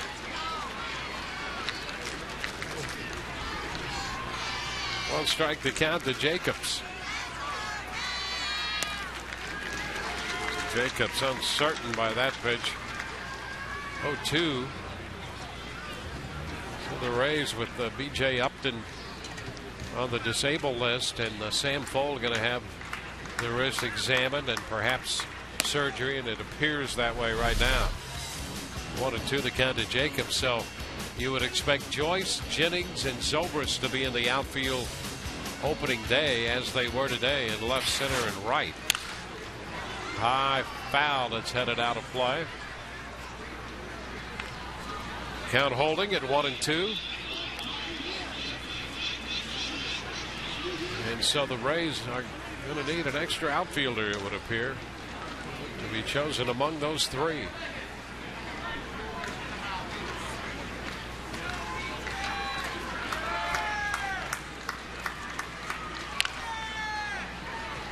Count holds at 1-2. Johnny Nunez came on. He got Meneses on a ground ball to short to end the 7th, leaving 2 men on base. The Rays tied it in the 7th, hitting their 3rd home run of the game.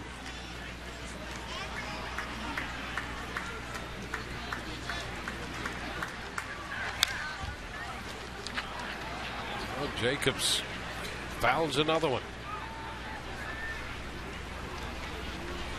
The Rays with a little extra base power today. 3 home runs and 3 doubles among their 11 hits. But 4 errors, allowing the Red Sox opportunity, and they took advantage of it. And Jacobs continues to battle Nunez.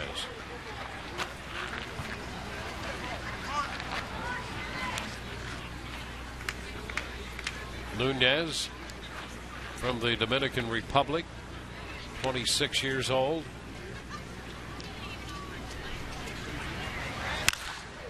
And it's popped up. High popper. That might bring the rain right there. Sean Rodriguez waiting for it to come down, makes the catch. So the double play on the fly ball and the pop up. Red Sox out of the 8th. Bottom of the frame coming. We're tied 7-7.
Seven ball game. It's been a picture-perfect day for Carlos Pena, belting his first home run of the spring. And Todd Callis is with Carlos right now. Thanks, Dwayne. Carlos, I know you've been drawing your walks, but it had to feel unbelievable to get that first one out of the ballpark in the spring. No doubt. It feels good every time I make good contact at the ball of the park. It's what I do. That's what's fun for me, and that's really why we love this game. You know, it's difficult at times, but when you have success, it's that much more enjoyable. You hit it so high. Did you think it was going to keep carrying? I thought I had a chance. I know I made good contact, but my only doubt was, is it too high? I knew it was a good swing, so even when I was running the bases, I'm like, satisfied with the good contact and the good pass at the ball. So when it went out, it was an added bonus, of course. It's great. I saw the dugout reaction. Everybody was so pleased. I think you and Derek Shelton embraced a little bit. So you guys obviously worked a long time in the spring to get your swing where it is, and I know you both enjoyed that long fly ball. No, of course. We work so hard. In the spring, it's been long, it's been hot. So whenever you see actually good things materialize, I think we all cheer for each other. We all pull for each other. So when we see good things happen, we're also there to support each other, and to celebrate together. So just a good feeling, and it's not over. We got to keep on working, and we got 5 more days before we get it going. Yeah, the opener on Friday, and today you see not only yourself hit a home run, but speaking of your teammates, you have Luke Scott hit one out just a moment ago. Evan Longoria hit one out. That's the kind of the offensive power that we've been looking for this spring. I guess it was nice to see all the big boppers hit one today. Yes, coming together, and coming together at the right time. That's the way we want it. We want to make sure that we're ready for the season, and I think, like I said earlier, we still have a couple more games to do so, and we're working hard to make sure that we're prepared. Carlos, another nice day here, another walk, another home run. Good to see the home run in the Rays uniform again. Thanks for joining us. Thank you, guys. All right, thank you very much, Dwayne. All right, thank you. Steven Tanaka is the leadoff hitter for the Rays, a new battery for Boston. Pitch is foul, 2 strikes. There's the edge of the weather cell that's looming ever closer here to Port Charlotte. So right now the Rays are right on the edge of that cell, the Rays and the Red Sox. Corey Spoon is the new pitcher. And Tanaka fouls it. And Christian Vasquez is the new catcher. Spoon last year 31 appearances between AA and AAA, 7 and 6, and Vasquez takes over for Shopik, so it will not be a complete game effort by Kelly Shopik today. The pitch is foul back. So much for that, huh? Yep. Well, there's a time limit on things. I agree. The Rays have a propensity for playing these tie games, don't they, this spring? They sure do. Yep.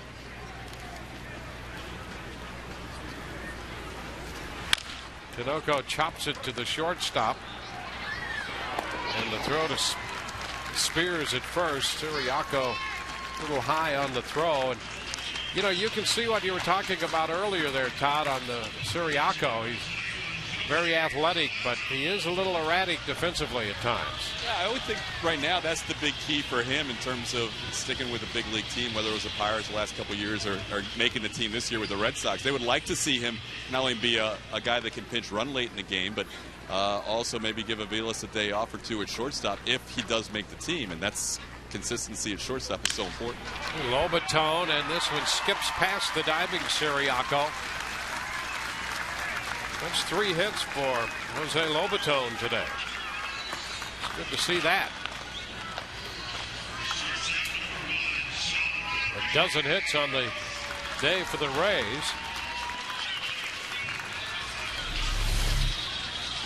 And he has hit the ball hard today. Taking this one the other way. Look at Sean Rodriguez up here against Spoon.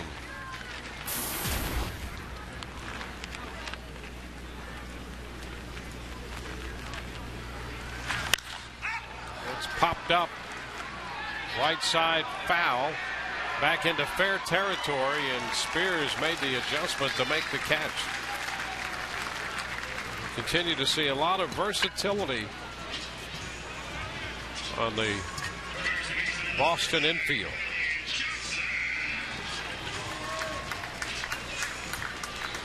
Now Elliott Johnson, speaking of versatility, here's a guy for the Rays who can play all over the place. And Elliott right now is in there at first base and hitting in the spot vacated by Desmond Jennings. First plate appearance for Elliott today.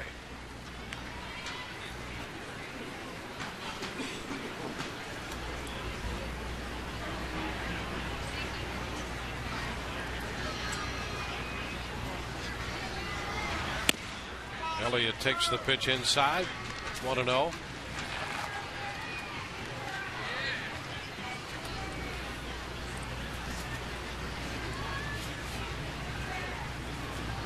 Spoon out of Maryland.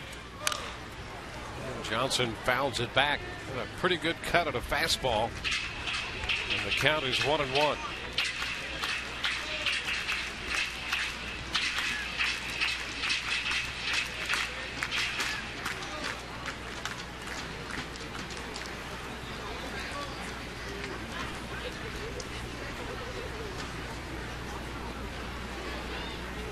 Spoon signed as a minor league free agent by the Red Sox.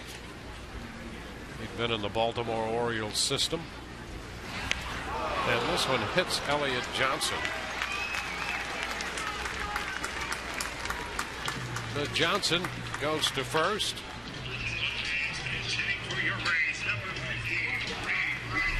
Let's take a look at that. Well, there was no avoiding that one. Fastball got him.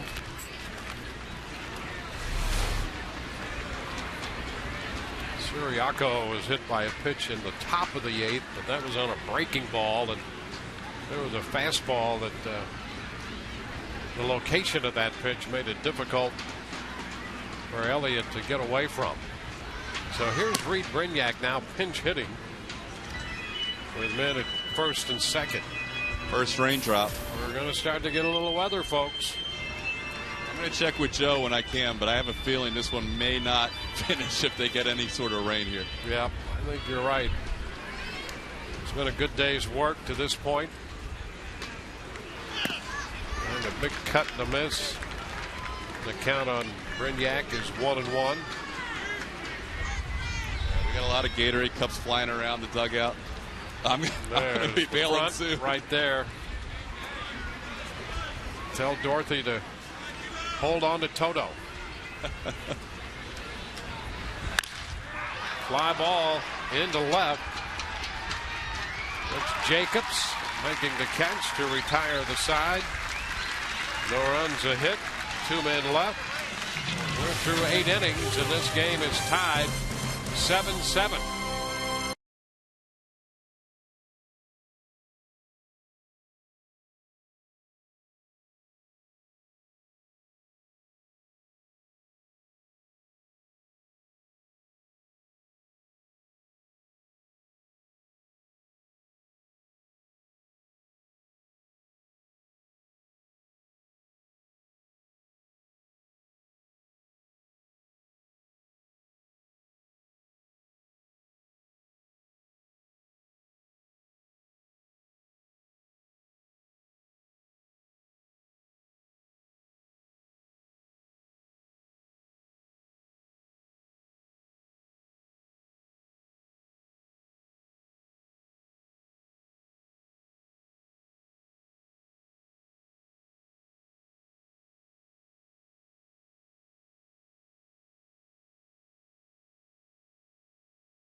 Well, it's on to the 9th with the threat of rain. Tie game 7-7. The Rays will open the season at Tropicana Field at home Friday afternoon against the New York Yankees.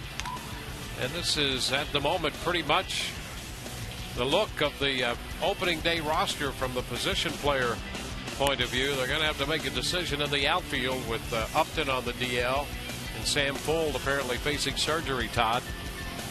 Yeah, that's the trio you see there with the question mark. One of those guys, outside shot for Will Rhymes, too. One of those 4 guys are going to be on the roster, and certainly nobody thought of that group that they were going to be there back in mid-February when everybody reported. And there's the pitching matchup. The way the starters break out in the rotation and the relievers, that's all set. We're underway here in the 9th inning. Gentili, the third baseman, leads it off, taking a strike call from Nunez. Rays have a new catcher, Keith Castillo. Nope, that's Lobatone still in there. Castillo just was out to warm up the pitcher. Fly ball down to center, and Salazar is back to make the catch. And so that's the first out. Lobatone making a bid to go the distance behind the plate and outlast Kelly Shopping today.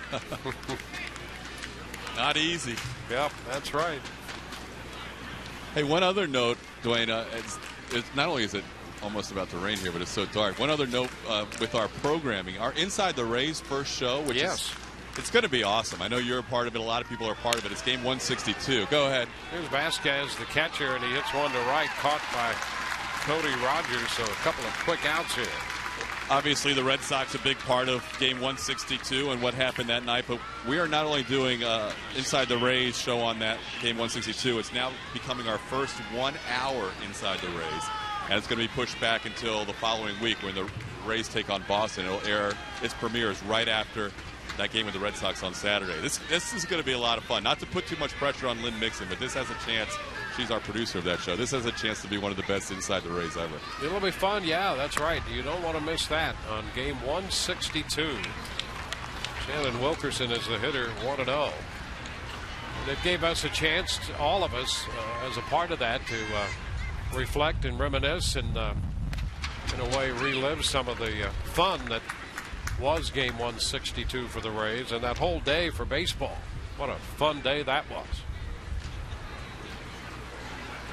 1-1 the count to Wilkerson.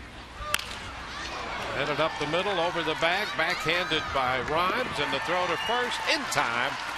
That takes care of Wilkerson. A crisp top of the ninth here under the threat of rain. Bottom of the ninth coming. We're tied 7-7.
Back at Port Charlotte with the Rays and the Red Sox tied 7-7.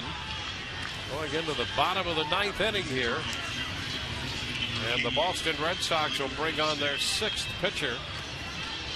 Joe Madden and the Rays have also utilized 6 pitchers today.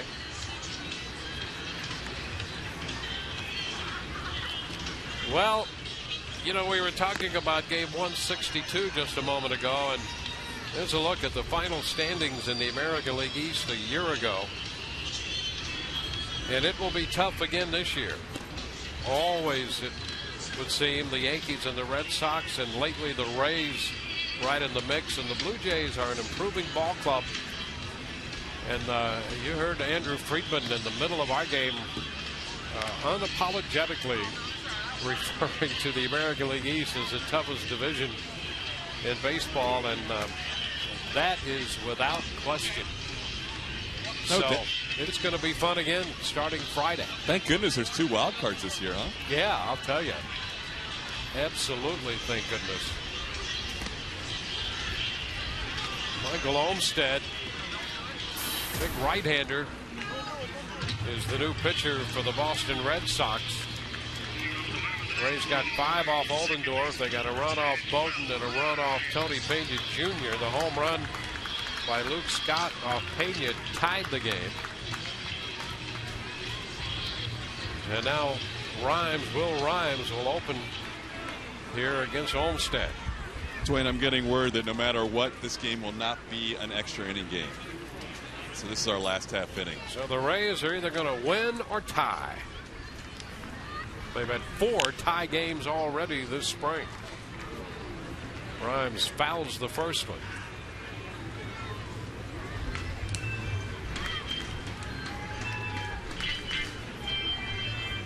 Olmstead out of California, out there at 6'6".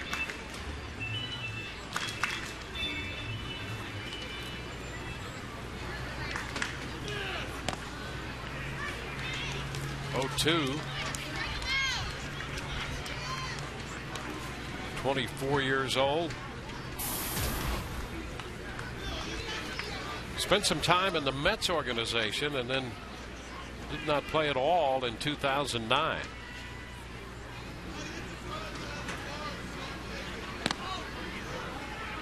A ball, 2 strikes.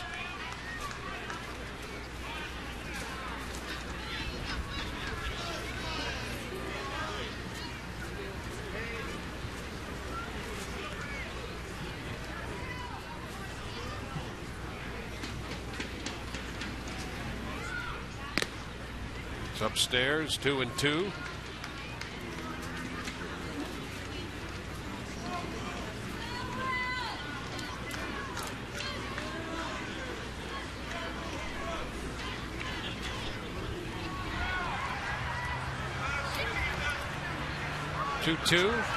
Rhymes hits one deep, but it's going to be foul up the right side. Holding the count at 2-2. You know, Dwayne, the few detractors I've heard with the 2 wild card system is having to play one game as a winner-take-all kind of thing. But We've talked about this off air before. That just increases the importance of winning your division. Sure does. It puts greater value on it because, we've been through situations where maybe there wasn't as much value on winning it as you would necessarily like. The Rays have always felt a need to win the division if at all possible, and there's even more emphasis on winning it now. And this year, due to the fact that they kind of forced this second wild card in and schedules had already been set, that best of 5 is not ideal. It's a 2 and then 3. Mm-hmm. But I think, once we get beyond this year, it'll go back to its 2-2-1. But for one season, there are going to be some people that it's going to be a little bit unfair. I think that 2-3 breakdown when you have 2 home games for one team and then 3 for the next. Yeah, I think you're right. But it is good. I think that 2 wild card system is going to end up being something that is a big benefit to the game.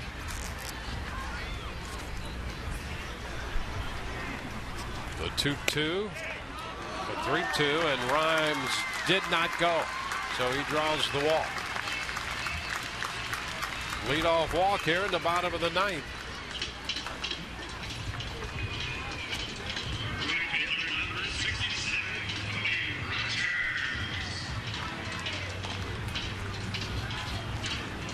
Cody Rogers now. He entered as a pinch runner in the 7th inning. So this is his first at bat.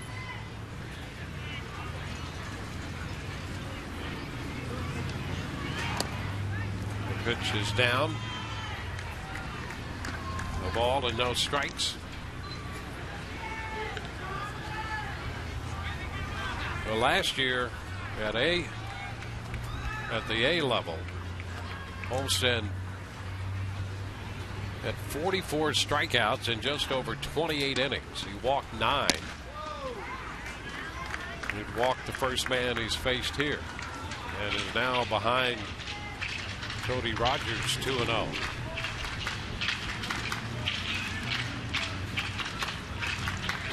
It would make for a good story with Salazar and Feliciano, the next 2 hitters. One of those guys wouldn't it? vying for that 25th spot to try and win this thing. Off the mitt to the backstop and down to second base goes Rhymes. 3-0 to Rogers. And on the pass ball, the Rays have the winning run in scoring position.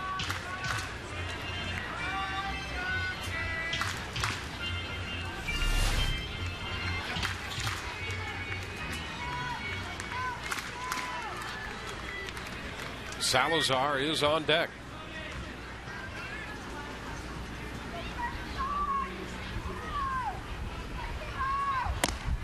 And there is ball 4. The first 2 men are on base.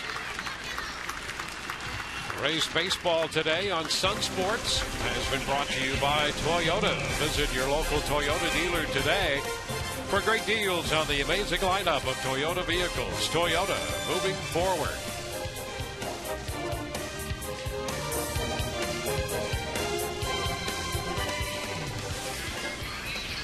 Well, it is Salazar now with Jesus Feliciano due next. 2 men on with nobody out. Tie game, bottom of the 9th.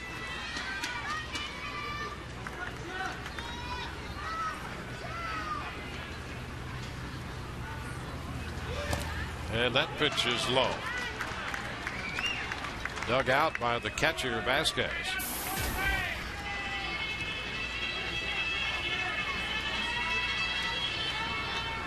So the Rays and the Red Sox in the bottom of the 9th inning tied 7-7. And this will be it. The Rays are either going to win it or finish tied. Salazar lifts a popper to the left side. Infield pop. It's Suriaco out to make the catch. So in Salazar's first at bat of the day, he pops to the shortstop. Here's Jesus Feliciano. Feliciano caught the fly ball in the 8th inning off the bat of Spears in left field and turned it into a double play when he doubled Suriaco off first. Now we're getting rain. We're starting to get some rain, and that's the other thing that would end this game. Either 9 innings or rain, whichever comes first. Look out into that dugout, and that scattered some of the remaining Rays in the dugout.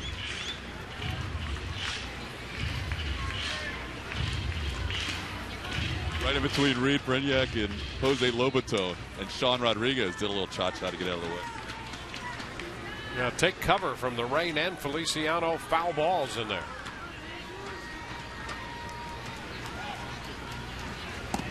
Down and away. It's 1-1. Baseball is a timeless game, but we have 2 finish lines approaching us. The end of the 9th and the weather. So the rain has arrived. We are getting that weather system, that front. Ground ball shortstop. Siriaco to Meneses, 1 over to first. 6-4-3, the double play will end this game in a tie. The Rays leave a man in the 9th inning. Both teams leave 8. Both teams score 7. And the Rays, for the 5th time this spring, will have played to a tie ball game. This one, the Red Sox 7 and the Rays 7. For Todd Callis and the rest of our crew, this is Dwayne Statz. Great to have you with us. Hope you've enjoyed this telecast. This has been a special presentation of Sun Sports. Our coverage of the Rays continues Friday with a season opener against the Yankees. Coverage begins at 2:30 with Rays Live, followed by the first pitch in high definition on Sun Sports. Don't forget to log on to foxsportsflorida.com for the latest news and information surrounding all your favorite